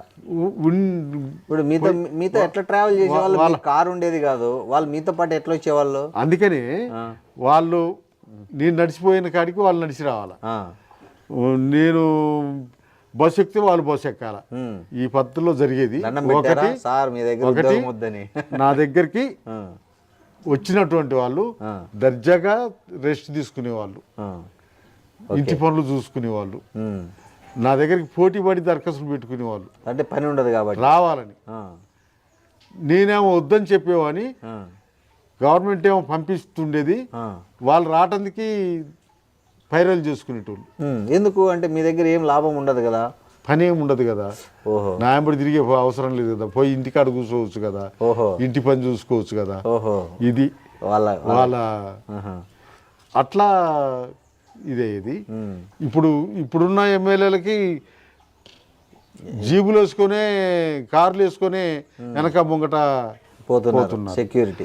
అది ఎందుకు అవసరమా అనే దానికి వస్తే అవసరం ఏం లేదు, డిగ్నిటీ మెయింటైన్ చేసుకోవటం కోసం, దాన్ని హంగామా చేసుకోవటం. మాకేమో అటువంటిది అవసరం లేదు. మేము యాడికి పోయినా మా జనం మాకు కనపడేటోళ్ళు, మా జనం మా దగ్గరకు వచ్చేటోళ్ళు. ఈ వీళ్ళుంటే, వీళ్ళు పక్కనుంటే దూరంగా నిలబడాల ప్రజలు. సార్ మీరు ఇప్పుడు మొత్తం ఫ్యామిలీలో మీకు 2 ఆడపిల్లలు, ఒక కోడలు, మనవళ్ళు, మనవరాళ్ళు ఉన్నారు కదా, మొత్తం మీ ఫ్యామిలీలో అందరికి కలిపి ఎంత బంగారం ఉంటుంది సార్? బంగారం నా చెవులకి మా తాత గుట్టించిన బంగారం పోగులనే అమ్మేసుకున్నా. ఎందుకు అమ్మేసుకున్నారు? ఇంట్లో గడవక. ఎప్పుడు, ఏ సంవత్సరము? ఈ 60 కన్నా ముందు అమ్మేసుకున్నాం. ఎంత కమ్మారు? అప్పుడు ఎంత, ఈ 2 పోగులు తీసి బంగారం షాపులో ఇస్తే వాళ్ళు 500 600 ఇచ్చిండ్రు. దాన్ని తెచ్చుకొని ఇంట్లోకి సరుకులు తెచ్చుకున్నాం అంతే. ఓకే. ఇక తర్వాత ఎప్పుడు బంగారం అనేది లేదు. అంత పిల్లలకి కనీసం చిన్న చిన్న కమ్మలు, ముక్కు పుడకలు కానీ ఇట్లా అవి ఏమీ లేవు. వాళ్ళు కూడా కొనకాలు, వాళ్ళు కూడా మాకు ఇది కావాలి అది కావాలని లేదు. పెద్దమ్మాయి టీచర్ కదా, ఆమె ఉద్యోగం చేస్తుంది, ఆమెకు జీతం వస్తుంది, ఆమె కుటుంబం అట్లా నడుస్తుంది. ఈ చిన్నమ్మాయి ప్రొఫెసర్ కదా, ఏమన్నా మాకు సాయం చేద్దాం, మా వ్యవసాయానికి ఏమన్నా ఉపయోగపడుద్దాం, ఎప్పుడన్నా 10 రూపాయలు ఇస్తుందేమో అని అంటే, ఆమెకు సంబంధించినటువంటి విషయంలో దరిద్రమైనటువంటి పద్ధతుల్లో ఏదేదో చేసింది. ఇప్పుడు ఆమె డబ్బులు ఆమె ఖర్చులకి మిగలటాలి. ఇప్పుడు మేము పండించుకున్నటువంటి బియ్యమే. ఎందుకు? ప్రొఫెసర్ అంటే మంచి జీతం ఉంటుంది కదా. మంచి జీతమే ఉంటుంది. ఆడ ఏంటో మరి మాకు ఇప్పటికీ అర్థం కాని. మీతో చెప్పలేదా? చెప్పదు. ఎందుకు ఖర్చు పెడుతుంది? అంతే. ఇక అది మేము ఏంటి నీ సంగతి అని మేము అడగం, మాకు చెప్పదు. సో బట్టలు ఎన్నిసార్లు కొంటారు సార్ సంవత్సరంలో? మీరు ఎన్ని జతలు కొంటారు? మీకు ఎన్ని జతలు కొంటారు? మీ భార్యకు, పిల్లలకి ఎట్లా ఎంత ఖర్చు పెడతారు బట్టల మీద? బట్టలకి మన సంవత్సరం మీద దసరా పండగ ఒకటి ఉంటుంది. ఆ దసరా పండగకి మాత్రమే బట్టలు కొంటాం. ఇంటిల్లిపాదికి ఒకసారి కొంటారు. ఇంటిల్లిపాదికి. ఎన్ని జతలు? మీకు ఎన్ని జతలు? ఆమెకి ఎన్ని? తలా 2 జతలు తీసుకుంటారు. అంతే. ఇంకా ఆ సంవత్సరం అంతా ఇంకా మళ్ళీ ఏం కొనరు? ఏముండవు. ఇప్పుడు నా విషయానికి వస్తే, నేను ఇప్పుడు ఈ పెళ్ళిళ్ళు చేసుకునే జంటలు ఉంటాయి. వాళ్ళు పెళ్లి చేసుకున్న వాళ్ళ ఓ పంచ ఓ సొక్కా తీసుకొచ్చి ఇచ్చిపోతారు మీకు నాకు. సో అవే మీకు ఎక్కువ అవి నాకు ఓకే నడుతారు. నాకు ప్రత్యేకంగా మళ్ళీ కొనాల్సిన అవసరం లేదు. ఓకే నేను కొనేది ఏదంటే ఈ లుంగీలు, ఈ డ్రాయరు, బనీన్, అంతే. ఇంతే. సరుట్లు అవి వాళ్ళే గిఫ్ట్ ఇస్తారు మీరు పెళ్ళికి అటెండ్ నడుస్తుంటాయి. అట్లా జరుగుతుంటుంది. మీ భార్యకి ఇప్పటి వరకు మీరు ఏదైనా ప్రేమతో కొనిచ్చారా ఈ ఇన్నేళ్ళ దాంపత్య జీవితంలో? ప్రేమతోడు కొనియటం ఏముంది, మేము మా కుటుంబం, మా అవసరాలు, మా అంతేగాని అంటే ప్రత్యేకమైన 25 పెళ్లి రోజు లేకపోతే ఇట్లా అట్లా ఉంటాయి కదా పెళ్లి రోజు, అట్లాంటివి ఏం జరుపుకోరా? అటేం జరుపుకో. పుట్టినరోజులు, పెళ్లి రోజులు అటువంటి ఏం లేవు. సో ఆమె ఎప్పుడైనా మీ దగ్గర బాధపడ్డ ఉన్నాయా ఏ పలానా విషయంలో ఏదన్నా? ఏం లేదు, అటువంటి బాధలు అటువంటి ఇబ్బందులు ఏమీ లేవు. ఇప్పుడు ఆరోగ్యరీత్యా ఇబ్బంది పడుతుంది, ఆరోగ్యరీత్యా ఈ కాళ్ళ నొప్పులు వీటితోటి ఇబ్బంది పడుతుంది. బాధపడ్డ టైం ఏది అని అంటే 94 ఓడిపోయిన చిన్న అబ్బాయి చనిపోయినాడు, బాధపడ్డాం. గెలిచినాడు సంబరంగా లేము మేము, ఓడిపోయినాడు సంబరంగా బాధగా లేవు. ఓడిపోయినాడు, గెలిచినాడు, ఎప్పుడూ ఒక రకమైనటువంటి పద్ధతులనే ఉన్నాం. ఓకే. మీ బయోగ్రఫీని కన్నడ నటుడు రాజ్ కుమార్ కొడుకు ఆయన హీరోగా పెట్టి ఒక సినిమా తీస్తున్నారు. ఆ సినిమా కథ మీకు వినిపించారా? ఏముంటుంది, ఎట్లుంటుంది అనే ఏమన్నా మీతో వచ్చి చర్చించారా? ఆ కథ వాళ్ళు వినిపించటం కాదు, మా దగ్గర నుంచి ఆ కథ అంతా తీసుకుని పోయారు. మీరు చెప్పింది రాసుకుపోయారు. మేము చెప్పింది రాసుకుపోయారు. మా పరమేశ్వర్ అనే డైరెక్టర్ మా కుటుంబం నేపథ్యం, పార్టీగా, పొలిటికల్గా ఇదంతా అడిగారు, చెప్పాము. ఇప్పుడు 3 సంవత్సరాల నాడు, 3 సంవత్సరాల క్రితం స్టోరీ డిస్కషన్ అయింది. వాళ్ళు అంతా అయిన తర్వాత మేము అనుకున్నది ఏంటంటే మీలాంటి ఈ ఏ ఛానల్ వాళ్ళు, ఏ పేపర్ వాళ్ళు అనుకున్నాం. లాస్ట్కి అంత అడిగినాక, అంత మేము చెప్పినాక మొత్తం నోట్ చేసుకొని, సార్ మీ సినిమా తీద్దాం అనుకుంటున్నాం సార్ మీ పేరుతోటి, మీ హిస్టరీని, మీ చరిత్రని అని అన్నారు. నేను సినిమా తీయటానికి వీల్లేదు, అటువంటి ప్రయత్నం చేయొద్దని చెప్పాను. అదేంటి సార్ ఎందుకు వద్దన్నారు? సినిమా అనే విషయానికి వస్తే మా నేపథ్యం వేరు, ఆ సినిమాల నేపథ్యాలు వేరు. మేము ఇప్పుడు సినిమాలు చూస్తున్నాం. నిన్న నేను టీవీలో ఎర్ర సైన్యం సినిమా చూసా, ఆర్ నారాయణమూర్తి. ఏంది అది? మరి మీలాంటి వాళ్ళు ఎవరైనా చూస్తే అందులో ఏముందో చెప్పాలి. నాకు అది పూర్తి విరుద్ధమైనటువంటిది. ఇప్పుడు మనం ఏదన్నా జరిగిందాన్ని తీయటం వేరు, జరగబోయేదాన్ని తీయటం వేరు. ఊహించుకొని ఊహకథలన్నీ తీస్తే ఎట్లా? ఆయన కూడా కమ్యూనిస్టే కదా నారాయణ. ఊగిపోతాడు. ఆయన్ని కమ్యూనిస్ట్ అని నేను అనుకోను. కాకపోతే ఇలా సినిమాలు తీసి ఏం చేస్తాడు అని దానికొస్తే ఆ కమ్యూనిజాన్ని అబాస్పాలు చేస్తాడు నారాయణమూర్తి. నేను నిన్న చూసిన ఎర్ర సైన్యం సినిమాలో ఇన్ని రోజులు చూసారా? వచ్చిన ఇన్ని రోజులకు అది ఎప్పుడు వచ్చిందో ఎట్ట వచ్చిందో నీ సినిమాలు కూడా చూడను. నేను ఏదో నిన్న టీవీ పెట్టినా సినిమా స్టార్ట్ అయింది. ఎర్ర సైన్యం అనేది కనిపించింది కాబట్టి చూసా. ఓకే. అది ఎంత విరుద్ధంగా ఉంది. ఎప్పుడు జరిగినాయి, ఏ జనం వచ్చారు. ఇలా మావోయిస్టులు వెనక ఎవడు జనం వెళ్ళేటట్లేరు. మేము పట్టి కదిలితే మా వెనక జనం కదిలేటట్లేరు. ఆయన సినిమాలో అట్ట చూపిస్తాడా? అది అట్లాంటి కాకుండా సినిమా తీయటానికి వీలేదని చెప్పి నేను చాలా సీరియస్గానే చెప్పాను. ఏం చేయాలో వాళ్ళు ఏం చేసిండ్రు, మా పార్టీ నాయకత్వం దగ్గరికి వెళ్ళారు. మా పార్టీ పరమేశ్ మీ నాయకత్వం దగ్గరికి వెళ్ళి వాళ్ళతోటి మాట్లాడి వాళ్ళకి ఈ విషయం అంతా చెప్పి ఇది చేసినాక వాళ్ళు చెప్పారు, బాబు నువ్వు ఏం చేస్తావు చేయి, కానీ మేము చూసినాకనే రిలీజ్ చేయాల్సి ఉంటుంది, నువ్వేం చేస్తావు మేము చూడాలా అని అంటే మంచిదని వాళ్ళతో ఒప్పుకొని అప్పుడు వచ్చి మొదలు పెట్టిండని. ఇప్పుడు ఏం జరుగుతుందో మిమ్మల్ని నటించమంటే సినిమాలో నటిస్తారా?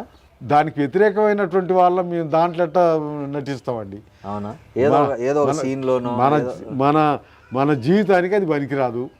మన జీవిత చరిత్రని ఎవరన్నా పుస్తకాలుగా రాసుకోవచ్చు, ఇప్పుడు ఆ పర్మిస్ లాగా ఏదన్నా ప్రయత్నం చేయొచ్చు, కానీ మీరు దాంట్లో ఇన్వాల్వ్ కావటానికి సుముఖంగా లేవు. మేము దానికి వ్యతిరేకం. అదే సినిమాలు అంటే మర్చిపోయినా, మీ ఇన్నేళ్ల జీవితంలో అందరూ కలిసి ఏదైనా సినిమాకి వెళ్ళారా? కలిసి సినిమా థియేటర్లో సినిమాలు చూసారా?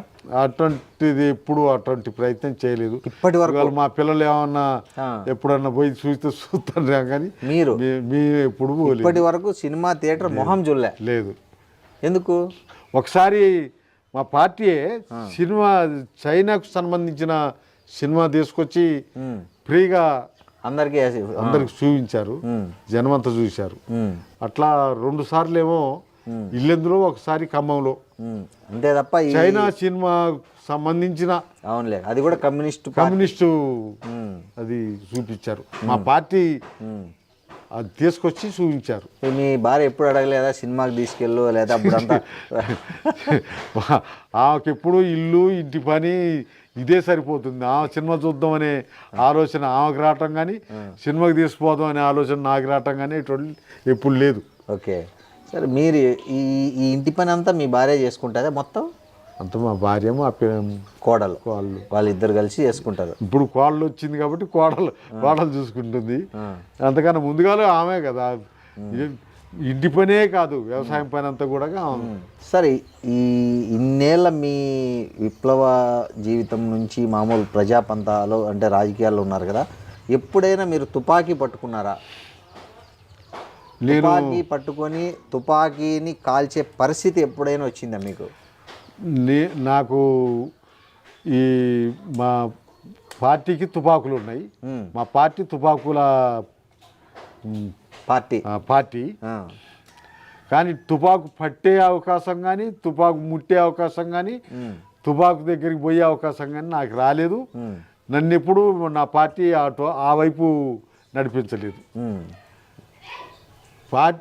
ఇక్కడికి ఈ అడవుల నుంచి ఆర్గనైజేషన్గా కార్యకర్తలు ఇటు వచ్చారు. వాళ్ళతోటి మేము తిరిగాము, వాళ్ళతోటి సంబంధాలు ఉన్నాయి, కానీ ఆ దళాల దగ్గరికి, ఆ తుపాకుల దగ్గరికి మేము ఎప్పుడు పోయే అవసరం రాలే. జనరల్గా మీరు ఇంట్లో ఏ దేవుడిని పూజిస్తారు? మా ఏల్పులు అని అంటారు. మా ఏల్పు ఇప్పుడు సమ్మక్క సారక్క ఆ దేవుళ్ళని. మీ కులదైవము ఏల్పులు అంతే. ఎక్కడుంది గుడి ఉందా? మాకు గుళ్ళు గిట్ట ఏం లేవు. మా వాళ్ళు ఈ ప్రాంతంలో ఉన్నటువంటి మా వాళ్ళందరూ 3 సంవత్సరాలకు ఒకసారి ఇక్కడ ఈ ఇల్లెందు మండలంలో మాణిక్యారం గ్రామం అని ఉంది. ఆ గ్రామం కాడ అందరూ అక్కడికి చేరుకొని అక్కడ 3 రోజులు ఫుల్ ఆ కార్యక్రమం నిర్వహించుకొని మళ్ళీ ఇటువలటి వెళ్ళిపోతారు.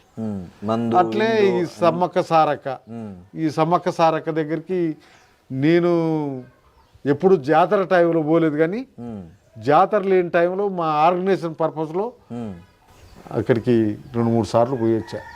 ఆ ప్రాంతం అంతా చూసి వచ్చా. సో మీరు ఈ మందు విందు అన్నీ చేసుకుంటారా జాతరలో? అన్నీ ఉంటాయి. మీరు ఏమన్నా? నేను దానికి దూరము. మీరు మందు తాగరు? అది చిన్నప్పటి నుంచే తాగరు. జనరల్గా ఈ కోయ ఈ జాతుల్లో మామూలుగా ఇప్పసారా ప్రతిదానికి ప్రతి కార్యక్రమానికి అది లేకుండా ఉండవు, చేస్తారు. మీరు మాత్రం? నేను చిన్నప్పటి నుంచి అటువంటి అలవాటు లేదు. మా తాత మా నాన్న వాళ్ళు తాగేవాళ్ళు. ఈ ఇప్ప పువ్వులు మేము ఇప్ప పువ్వులు సేకరించేవాళ్ళం. ఇంకో 4 రోజులైతే ఇప్ప చెట్ల పువ్వులు వస్తాయి. అవి 1 నెల రోజుల దాకా రాలుతూ ఉంటాయి. ఒక చెట్టు రోజువారీగా పూలు రాలుస్తుంది 1 నెల రోజుల దాకా. అట్లాంటి ఇప్ప పూలని మా అమ్మ మా నాయనమ్మ సేకరించేవాళ్ళు. మేము వాళ్ళతోటి పాటుగా మేము పోయేవాళ్ళం వాటిని సేకరించడానికి. అట్లా సంవత్సరానికి 2 క్వింటాలు 3 క్వింటాలు సేకరించేవాళ్ళు. మా వాళ్ళు సారా తయారు చేసేదానికన్నా ఎండాకాలం ఏమో ఉడకబెట్టి తినేవాళ్ళం ఇప్ప పూలని. పూలని. బాగుంటుందా? బ్రహ్మాండంగా ఉంటాయి. నేను ఫస్ట్ మీరు రాగానే మీకు చెప్పింది చాలా కటు రోజులు అన్నానే. గడ్డలు దోకొచ్చి పెట్టేవాళ్ళు మా నాయనమ్మ మా అమ్మ. ఆ ఇప్ప పూలని ఉడకబెట్టి పెట్టేవాళ్ళు. ఈ వానకాలం మొదలైతే ఈ పువ్వు గంపల్లో దాచి పెడతాం కదా, మెత్తగా అయింది. ఎండాకాలం ఏమో ఉడకబెట్టుకొని తింటారు, ఉడకబెట్టుకొని తినేవాళ్ళం. ఈ వానకాలం మొదలు కాగానే ఈ వాతావరణంలో మార్పులు రాగానే మెత్తగా అయ్యేది. అప్పుడు ఏంపుకొని తినేవాళ్ళం.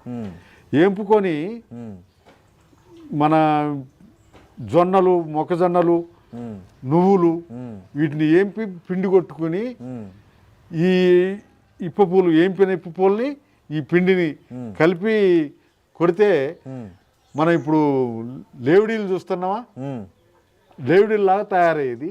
ఆ లేవిడీలు లాగా ఉంటే తినేవాళ్ళం. వాటిని తినుకుంటూ మేము మా ఇంట్లో తయారైనటువంటి అంబలి తాగుకుంటూ వాటిని తినుకుంటూ ఇది చేసేవాళ్ళం. అట్టా ఆ కరువుల్ని అధిగమించాం. అట్లా మా కుటుంబమేనా అనే దానికి వస్తే మా జాతి, ఈ ఏజెన్సీలో ఉన్నటువంటి ప్రజలు అందరూ ఆ రకమైనటువంటి. తాగాలని ఎవరు ఒత్తిడి తేలేదా మీ మీద? ఎమ్మెల్యే అయినప్పుడు కానీ ఏదైనా పార్టీల్లో అక్కడ ఇక్కడ వాళ్ళందరూ తాగేవాళ్ళు. అదే సమయంలో మేము ఉన్నా కానీ మమ్మల్ని ఎవరు అంత ఎందుకు అంటే జనరల్గా ఆ డెసిషన్ ఎందుకు తీసుకున్నారు మీరు ఎప్పుడు తాగకూడదు అని? ఏదైనా దీని వెనక మా పార్టీ చెప్పే సిద్ధాంతం ప్రకారంగా మా పార్టీ అది ఎట్ట తప్పో, అది ఎట్ట పనికిరానిదో, దాంట్లో నష్టమేందో ఇవన్నీ చెప్పేవాళ్ళు. మేము దాన్ని ఆచరించేవాళ్ళం. సో ఇప్పుడు వ్యవసాయం పనులు కూడా చేస్తుంటారా మీరు వెళ్ళి పొలంలోకి? నేను ఇప్పుడు ఒక 2-3 సంవత్సరాల నుంచి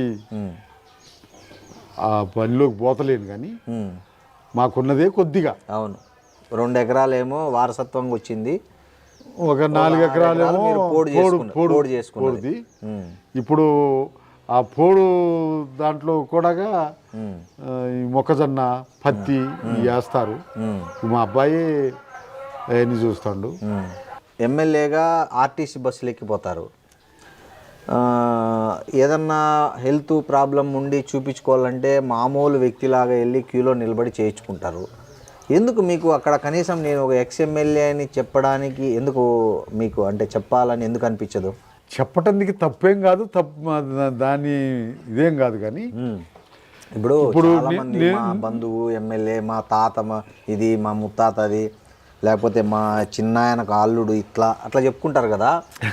మీరు స్వయంగా మాజీ ఎమ్మెల్యే ఉండి ఎక్కడైనా మీరు ఆ మధ్య ఎల్వి ప్రసాద్ కంటి ఆసుపత్రికి వెళ్ళి అందరిలాగా క్యూలో నిల్చుకున్నారు.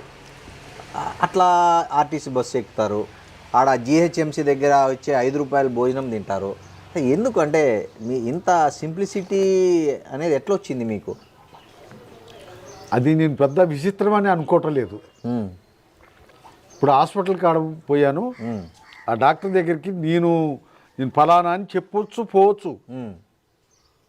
కానీ ముందు సీరియల్లో ఉన్నటువంటి వాళ్ళని పక్కకి పెట్టాలి కదా. అవును, వాళ్ళని పక్కకి నెట్టి నేను పోవాలి కదా. అది నా స్వభావానికే విరుద్ధం. అందుకనే వాళ్ళంతా కానీ నాలాంటి ఇబ్బందితోటే వాళ్ళు వచ్చి ఉంటారు కదా. వాళ్ళని పక్కకి నెట్టేసి నేను డాక్టర్ని నేను వచ్చాను నన్ను చూడమని అట్లా అది కరెక్ట్ కాదు కదా. అది నా స్వభావం. అదే సమయంలో బస్సులో పోవాలన్నా అనే దానికి వస్తే మొన్న మా అమ్మాయి కారు కొని పంపించింది. నేను ఇందాక చెప్పినప్పుడు చెప్పా ఏం చేస్తుంది అంటే మీ కారు కొని ఈఎంఐలు కడతాను, అది ఆ సంగతి. ఈ కారు ట్రబుల్ ఇచ్చి ఆగింది. మరి నేను నడుచుకుంటూ రావాలా. నడుచుకుంటూ వస్తుంటే బస్సు వస్తుంది. ఆ బస్సు డ్రైవర్కి నేను తెలుసు, బస్సు కండక్టర్కి నేను తెలుసు. వాళ్ళు అది స్టేజ్ కాదు, నేను ఆఫ్ చేయలేదు. వాళ్ళు నన్ను చూసి ఆఫ్ చేశారు. ఆఫ్ చేసి ఎక్కండి సార్ అంటే ఎక్కిళ్ళు వచ్చాయి. బుల్లెట్ కూడా ఉంది సార్. రాయల్ ఎన్ఫీల్డ్ బుల్లెట్, అది దాని కథ ఏంది? ఈ కారు కన్నా ముందుగాలు నేను పార్టీ ఇచ్చిన బండితోటి తిరిగేవాడిని. సైకిల్ పోయిన తర్వాత బండితోటి తిరిగేవాడిని. మళ్ళా ఆ బుల్లెట్ నేను తిరగటానికి కానీ మరి మా అబ్బాయికి అవసరం అయింది కదా ఇటువంటి పోవటానికి అని చెప్పి కోఆపరేటివ్ సొసైటీలో లోన్ మీద తీసుకున్న దాన్ని. ఓ, తీరిపోయిందా లోన్? అది తీరిపోయింది. ఎన్ని రోజులు పట్టింది? 2 సంవత్సరాల్లో తీరిపోయింది. 2 సంవత్సరాలు. నెలకు 2000, నెలకు 2000 చొప్పున. ఓకే. ఎన్ని సంవత్సరాలు అయింది సార్ బుల్లెట్ కొని మీరు? అది 4 సంవత్సరాలు అయిపోయింది. నడుపుతారా మీరు బుల్లెట్? ఇప్పుడు దాకా నడిపించిన, ఇప్పుడు నడుపుతలేదు. ఇక కారు వచ్చింది కాబట్టి కారులోనే బయటికి. కారు మీరే నడుపుకుంటారా? డ్రైవర్ ఉన్నాడా? డ్రైవర్ మా చిన్న తమ్ముని కొడుకే నా డ్రైవర్. మీ చిన్న తమ్ముని కొడుకు. ఓకే. సో ఈ సైకిల్ ఎక్కడ పోయింది మీది? మీ బ్రాండ్ సైకిల్? నేను ఎమ్మెల్యే కాకముందు నుంచి సైకిల్ ఉంది. దాన్ని బాగు చేసుకుంటూ నడిపించేవాడిని. 99లో పక్కన పెట్టేశారు. పక్కన పెట్టేశాం. అది వారసత్వ ఆస్తి గురించి మాట్లాడుకుంటున్నాం. మీరు ఏదో చెప్తున్నారు, మీ తాతగారు ఏదో పోడు ఏం సంపాదించారని. మాకు సంబంధించిన భూమి 10 ఎకరాలు. మా తాతకు మా నాన్న ఒకడే 10 ఎకరాలు చాలనుకున్నాడు మా తాత. మా నాన్నకు మేము 5గురం. మంచిగా 2 ఎకరాలు వచ్చింది. మనిషికి 2 ఎకరాలు వచ్చింది. అది ఏదైతే మొత్తానికి ఆ 2 ఎకరాలు, తలా 2 ఎకరాలు నేను ఎమ్మెల్యే అయిన తర్వాత గవర్నమెంట్ నుంచి ఐటీడీఏ నుండి ఈ ట్రైబల్కి ఇచ్చేటువంటి ఇది బోర్లు, కరెంటు ఇవన్నీ కూడా శాంక్షన్ చేసుకున్నారు అందరికీ. మొత్తానికి వాటితోటి మేము బతకాల్సిన సాలుగాసం పండించుకుంటున్నాం. అట్లా మా తమ్ముళ్ళకి పోడు భూములు లేవు. నేను ఒక్కనే అందరితోటి, ఊరోళ్ళందరితోటి పాటు పోడు సంపాదించుకున్నా. ఆ పోడు ఎకరం ఉంది. దాంట్లో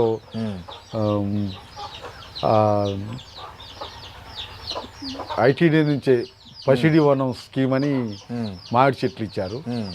ఆ మామిడి చెట్లు పెట్టా. ఇప్పుడు పోల్లో ఆ మామిడి చెట్లు పెట్టిన దగ్గర నుంచి అవి కాపుకి వచ్చిన దగ్గర నుండి మంచి టైంలో మబ్బులు వచ్చేస్తాయి.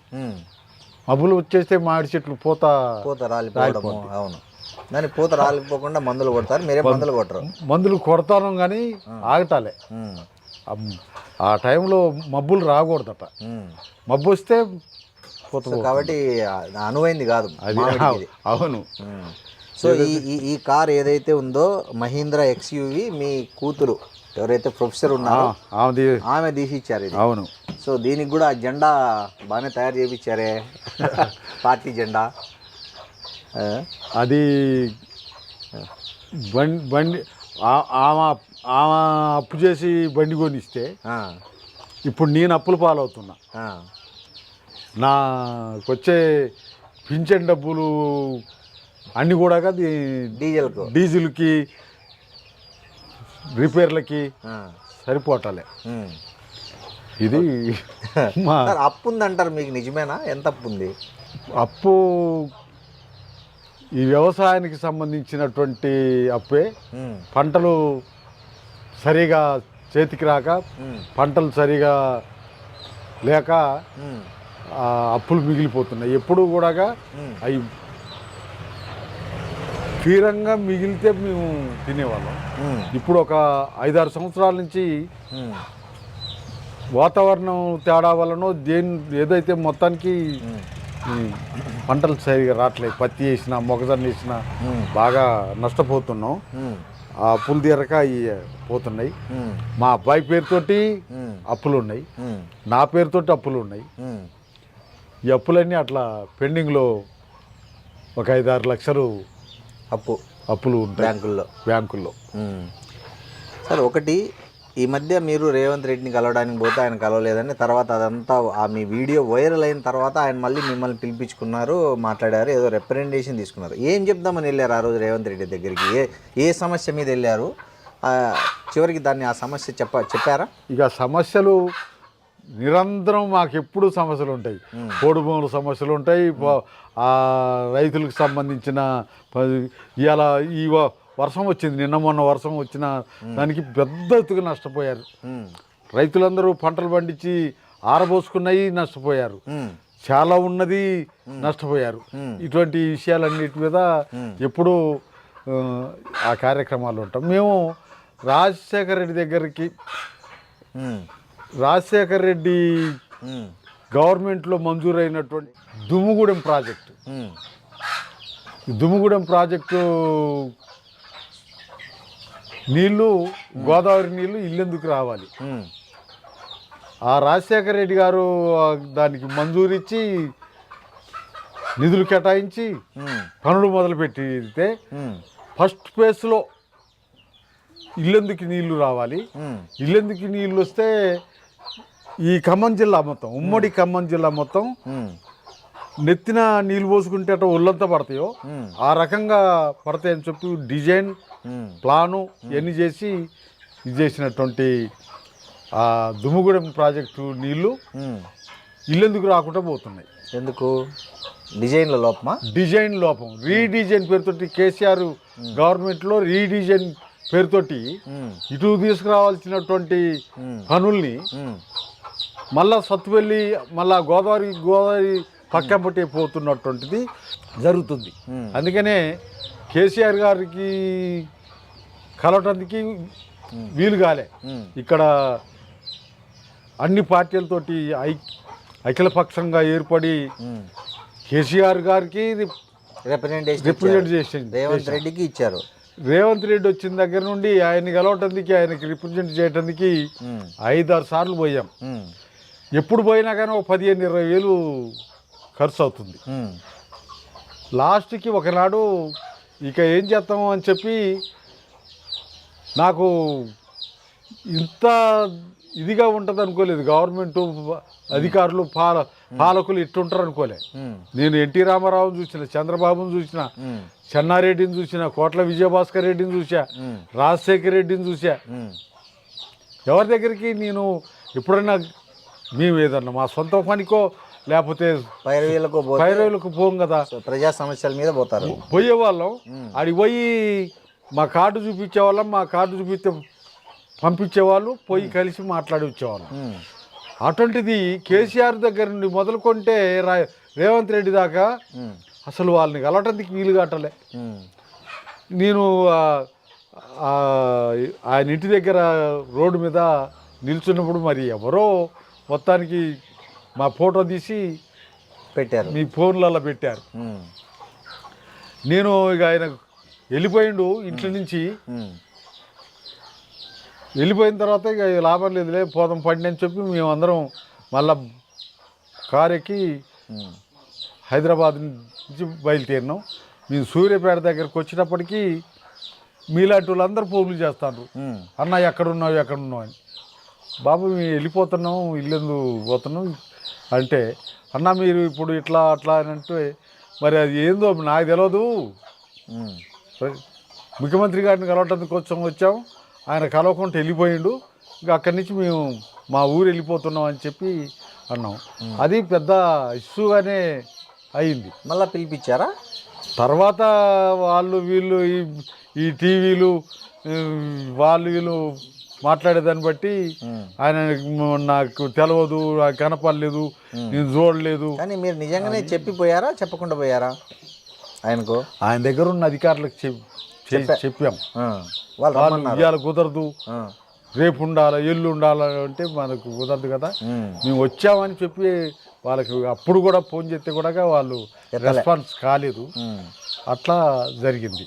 తర్వాత మళ్ళా ఆయన దగ్గర ఉండే అధికారులు తోటి కుదరక వేం నరేందర్ రెడ్డి అని చెప్పి ఆయన, నేను ఎమ్మెల్యేగా ఉన్నప్పుడు ఆయన ఎమ్మెల్యే, ప్రభుత్వ సలహాదారు, ఇప్పుడు రేవంత్ రెడ్డి గారి దగ్గర సలహాదారు. ఆయన దగ్గరికి పోయి ఆయనతోటి మళ్ళీ టైం తీసుకుంటే అసెంబ్లీలో కలిసిండు. కలిసి మీ రిప్రజెంటేషన్ ఇచ్చాము. రిప్రజెంటేషన్ ఇస్తే పక్కనే ఉత్తమ్ కుమార్ రెడ్డి ఇరిగేషన్ మినిస్టర్ ఉమ్, ఆయన ఉన్నాడు. ఉమ్, ఆయనకి చెప్పిండు ఉమ్, ఇదేంటో అక్కడ ఒక మీటింగ్ ఏర్పాటు చేసి ఉమ్, అక్కడున్న ఎమ్మెల్యేలు, ఉమ్, అక్కడున్న పొలిటికల్ పార్టీస్, ఉమ్, అక్కడున్న ఆడ పనిచేసే డిపార్ట్మెంట్ ఉమ్, వీళ్ళతో మీటింగ్ పెట్టి అదేందో పరిశీలన చేయండి ఉమ్. అని చెప్పి ఆయనకు చెప్పిండు. కథలకు ఏమన్నా వచ్చిందా? కానీ ఆయన ఇటువంటి ప్రయత్నం చేయలేదు. సార్ ఉత్తమ్ కుమార్ రెడ్డి మీకు ఇన్ని ఏదన్నా పార్టీల నుంచి మా పార్టీలో జాయిన్ కానీ ఏమైనా ఆఫర్ వచ్చిందా ఇన్నేళ్లలో? ఎప్పుడూ నాకు అటువంటి ఆఫర్ రాలేదు, నాకు అటువంటి ఆలోచన రాలేదు. సో ఇప్పుడు ఒక దీనికి వచ్చేసారు, మీరు కూడా మానేసి రాజకీయాల్లో మీ కూతుర్ని పోటీ చేయించారు లాస్ట్ ఎన్నికల్లో. అంటే భవిష్యత్తులో మీ రాజకీయ వారసులు ఎవరు, లేదా మీరే పోటీ చేస్తారా, లేకపోతే మీ రాజకీయ వారసులు ఎవరన్నా ఉన్నారా? రాజకీయ వారసులు అనుకునే వాళ్ళు మా ప్రజలు, మా కార్యకర్తలు, మాకు సంబంధించిన వాళ్ళందరూ మా రాజకీయ వారసులే. మీకు మా అమ్మాయిని మొన్న 23 ఎన్నికల్లో మీ అమ్మాయి వద్దని చెప్తే కూడా తను ఎవరో తన దోస్తులంతా ఎగేసి దింపారు కానీ జనం ఓట్లేయాలి కదా. అవును. 1978 నుండి మొదలుకొని 2009 దాకా మాకు ఓట్లు ఎట్టేశారు. మా ఓట్ల సంగతి ఏంటి అనే దానికి వచ్చినప్పుడు మా జనమంతా కానీ ఇతర పార్టీలకు సంబంధించిన జనం కూడా ఇక్కడ గెలిచేది వాళ్ళు, పనిచేసేది వాళ్ళు అని చెప్పి ఓట్లు ఇచ్చారు. మేము పైసలు ఖర్చు పెట్టకుండా వాళ్ళే మా క్యాన్వేజింగ్కి వచ్చినటువంటి క్యాడర్కి వాళ్ళే పెట్టేవాళ్ళు, వాళ్ళే ఛార్జీలకు పైసలు ఇచ్చేవాళ్ళు, వాళ్ళే ఓట్లు ఇచ్చి గెలిపించుకునేవాళ్ళు. మరి ఇప్పుడు పరిస్థితి ఏంది అనే దానికి వస్తే మా ఓట్లు చీలిపోవటం, మా ఓట్లు మాకు సరిపోకపోవటం, అదే సమయంలో ఇతరులకి మా జనానికి కూడా అన్న మనం ఎట్లా గెలవం కదన్నా అని చెప్పి వాళ్ళ దగ్గర డబ్బులు తీసుకోవటం, ఎక్కువ డబ్బులు ఇచ్చిన ఓట్లు ఇవ్వటం జరుగుతుంది. ఇప్పుడు మీ ఇంక్లూడింగ్ మీ క్యాడర్ ఇద్దరి దగ్గర తీసుకుంటారు. అవును, ఇద్దరి దగ్గర తీసుకుంటారు డబ్బులు, ఎక్కువ ఎవరైతే వాళ్ళకి వేస్తారు. ఏమనిపిస్తుంది మీకు ఇవన్నీ చూస్తుంటే? మేము చెప్తుంటాం డబ్బులు తీసుకోవటం కానీ వాళ్ళు ఇవ్వటం కానీ కరెక్ట్ కాదు, మంచి తప్పు కదా అని అంటే ఏముందన్న వాళ్ళు ఏమైనా కష్టపడి సంపాదించారా? వాళ్ళు మనకు సంబంధించినటువంటి నిధుల్ని కాజేసే వాళ్ళే కదా, కాజేసి కూడబెట్టుకునే వాళ్ళే కదా, ఆ పద్ధతుల్లో దాచుకున్నోలే కదా. ఏం మనకు ఇవాళ తీసుకుంటే తప్పేంటి అని చెప్పి మనం తీసుకుంటే తప్పేంటి అని చెప్పి మాతోటి అనడమే కాకుండా వాళ్ళని డిమాండ్ చేస్తున్నారు కదా, చేస్తున్నారు కూడా. నాకు ఇస్తావా వస్తావా, ఎంత ఇస్తావు, ఇంత ఇయ్యాలా, ఈ పద్ధతుల్లో జరుగుతుంది. ఇది కొన్ని రోజులు నడుస్తుంది, తర్వాత మళ్ళీ అది కూడా మారుతుంది. ఎవరికైతే బాగుంటుంది అనేది కూడా వస్తుంది. ఆ రకంగా ఎప్పుడో ఒకప్పుడు మార్పు జరుగుద్దనే ఆశతోటి మేము పనిచేస్తున్నాం. సార్ మీరు నెక్స్ట్ ఎన్నికల్లో పోటీ చేస్తారా? వచ్చే ఎన్నికల్లో, లేదా మీరు కానీ మీ కుటుంబం నుంచి, లేకపోతే రాజకీయాల్లో ఇక వద్దు, కేవలం ప్రజా సమస్యలు ప్రజల పార్టీ ఏదైనా ఉంటే వాటికి రిప్రజెంటేషన్ చేస్తూ మీ శేష జీవితాన్ని గడుపుతారా? రాజకీయాల్లో ఉంటాం, ఎన్నికల్లో పాల్గొంటాం, గెలుస్తాం ఓడతాం. ఓడిపోతే జనంలోనే ఉంటాం, గెలిస్తే జనంలోనే ఉంటాం. ఆ పద్ధతుల్లో ఎప్పుడు ఉంటాం. అయితే నేనే నిలబడతా, నన్నే నిలబెట్టు అనేటువంటిది మాకు లేదు. మా పార్టీలో పార్టీ ఎవరు పార్టీ డిసిషన్ తీసుకుంటుంది. పార్టీ ఎలా నిలబెట్టాలన్నా, పొలాయిని నిలబెట్టాలన్నా, ఎక్కడి నుంచి నిలబెట్టాలా, ఆ పద్ధతుల్లో పార్టీ ఆలోచిస్తుంది, పార్టీ తీసుకుంటుంది. నేనే నిలబడతా, నన్నే నిలబెట్టండి అనేటువంటిది ఉండదు. సార్ మీ దగ్గర 40-50 ఏళ్ళ ప్రజా జీవితంలో మీరు ఎక్కువ ఎక్కడైనా అవమానం పడిన సంఘటన ఉందా? లేకపోతే ఎక్కువ బాధపడిన ఎవరినన్నా కలవడానికి వెళ్ళినప్పుడు ఏదైనా పర్సనల్ కావచ్చు, లేకపోతే ప్రజా సమస్య ఏదైనా అవమానం ఎదుర్కొన్న సందర్భం ఉందా? ఉంటే ఏంది అది? నేను నిజంగానే వెనకబడ్డటువంటి పేద కుటుంబం నుంచి వచ్చినటువంటి వాడిని, ఆ వెనకబడ్డ ప్రజల కోసం పనిచేస్తున్నటువంటి పార్టీ ఆర్గనైజేషన్లకి వచ్చిన నాటి నుండి పోలీసుల అరెస్టులు, నిర్బంధం ఇవన్నిటిని ఎదుర్కొన్నారు. ఎమ్మెల్యేగా ఉండి కూడా తన్నులు తిన్నా, సర్పంచ్గా ఉండి కూడా తన్నులు తిన్నా. నేను వాటిని అవమానంగా మరి భావిస్తలేను, సంతోషంగా భావిస్తలేను. ఇప్పుడు విద్యుత్ ఉద్యమం టైంలో దెబ్బలు తిన్నారా? విద్యుత్ ఉద్యమం అప్పుడు తన్నులు తిన్నా హైదరాబాద్లో. అంటే మిమ్మల్ని ఎమ్మెల్యే అని కూడా తెలిసి కూడా కొట్టారా? అక్కడ పోలీసు వాళ్ళకి, అక్కడ ఉన్నటువంటి పోలీస్ అధికారి మా ఖమ్మం జిల్లా ఎస్పీగా పనిచేసిండు. ఆయనకు తెలుసు, ఆయనకి నేను తెలుసు. ఎవరైనా? ఆయన పేరేదో ఉందండి, గుర్తులేదు. ఆయనకు తెలుసు. ఆయన దగ్గర నుండి కొట్టి ఇచ్చిండు మిమ్మల్ని. అవును. అట్లా మీరు చెప్పలేదా కొట్టేటప్పుడు నేను ఎమ్మెల్యే, నన్నెందుకు కొడతారని? అసలు ఎమ్మెల్యే అయితేంది, ఎవరైతేంది, అక్కడ ఉన్నటువంటి జనాన్ని చెదరగొట్టాలి. చెదరగొట్టాలంటే లాఠీ చార్జ్ చేయాలి. లాఠీ చార్జ్ చేయటం అంటే ఎమ్మెల్యే ఉన్న కొడతారు. కానీ ఇప్పుడు అట్లా జరగట్లేదు కదా. ఇప్పుడు జనరల్గా ఇప్పుడు రాజకీయాల్లో కార్పొరేటర్లను కూడా ఎవరు టచ్ చేయట్లేదు కదా. అంటే మేము ఇప్పుడు దాంట్లో లేవు. 2009 నుండి ఆ రంగంలో లేవు. పొలిటికల్ పార్టీలుగా, పొలిటికల్ నాయకులుగా ప్రజా కార్యక్రమాల్లో ఉన్నాము. ప్రజాప్రతినిధులుగా మేము ఉన్నామా లేవా, మేము కార్యక్రమాలు చేస్తున్నామా లేవా అని అంటే ఆ స్టేజ్లో లేము. కానీ ఈ స్టేజ్లో ఉన్నాం, ఈ స్టేజ్లో తన్నులు తింటూనే ఉన్నాం, ఈ స్టేజ్లో అరెస్ట్ అవుతూనే ఉన్నాం, ఈ స్టేజ్లో జరిగేటివన్నీ జరుగుతూనే ఉన్నాయి. మీ అంతిమ లక్ష్యం ఏంటి? మీరు ఇంకా ఏదైనా ఒకటి గోల్ ఉందా ఇంకా మీకు ఏదన్నా? లేకపోతే ఏంటి మీ గోల్ ఏంటి చివరిగా? అంటే మీరు చనిపోయే లోపల మా గోల్ ఏంటి అనే విషయానికి వస్తే, ఎప్పుడో ఒకప్పుడు ఈ వ్యవస్థలో మార్పు రావాలి. మారుతుంది, మార్పుకి అవకాశాలు వస్తాయి అని మేము ఇంకా నమ్ముతున్నాం. ఇవాళ ఉన్నదా లేదా అనే దానికి వస్తే ఇవాళ లేకపోవచ్చు. శ్రమ, కష్టం ఎప్పుడో ఒకప్పుడు. ఇప్పుడు మనం వ్యవసాయం చేస్తున్నాం, దున్నాల, ఆ దుక్కిని సరిగా చేయాలా, దాంట్లో ఇత్తనాలు వేయాలా, ఇత్తనం మొలవాల, ఇత్తనం పెరగాల, పంట రావటానికి కాలం పడుతుంది కదా. ఆ పద్ధతుల్లో మా శ్రమ ఎప్పుడో ఒకప్పుడు ఫలిస్తుంది. దేశవ్యాప్తంగా ఉన్నటువంటి దోపిడీ, దేశవ్యాప్తంగా ఉన్నటువంటి పెత్తందారితనం, దేశవ్యాప్తంగా ఉన్నటువంటి ఈ నియంతృత్వ పోకళ్ళు ఏవైతున్నాయో అందులో మార్పు వస్తుంది. ప్రజలకి సమానమైనటువంటి వాతావరణం వస్తుంది, సమాజం ఏర్పడుతుంది అని మేము నమ్ముతున్నాం. మా కళ అది. ఓకే, థ్యాంక్ యూ నర్సయ్య గారు. నమస్తే. మీ విలువైన సమయాన్ని మా డ్రీమ్తో పంచుకున్నారు. మీకు చాలా వందనాలు. మీలాంటి వ్యక్తిని ఇంటర్వ్యూ చేయడం అనేది నాకు best achievement in my 25 years journalism. Thank you. నమస్తే. నమస్తే. And for more videos, please subscribe to iDream. Please subscribe to iDream. Please subscribe iDream. And please subscribe to iDream. For more videos, subscribe to iDream. please like, share and subscribe to the channel. Congratulations iDream. Subscribe to iDream. Subscribe to iDream. So subscribe to iDream Media. iDream ki iDream team andarki huge congratulations. Please subscribe iDream Media. Please subscribe to iDream. Subscribe iDream. Please subscribe to iDream. iDream అంటే నా కళల channel subscribe చేసుకున్న నోరు తిరుగుతలేదు, మీరైతే గంట గుర్తు కొట్టండి. For more such videos, please subscribe to iDream. Subscribe to iDream. Please subscribe to iDream. Please subscribe iDream Media. Please do subscribe to iDream. Please subscribe to iDream Media. For best entertainment and information, please subscribe iDream. And don't forget to subscribe to iDream.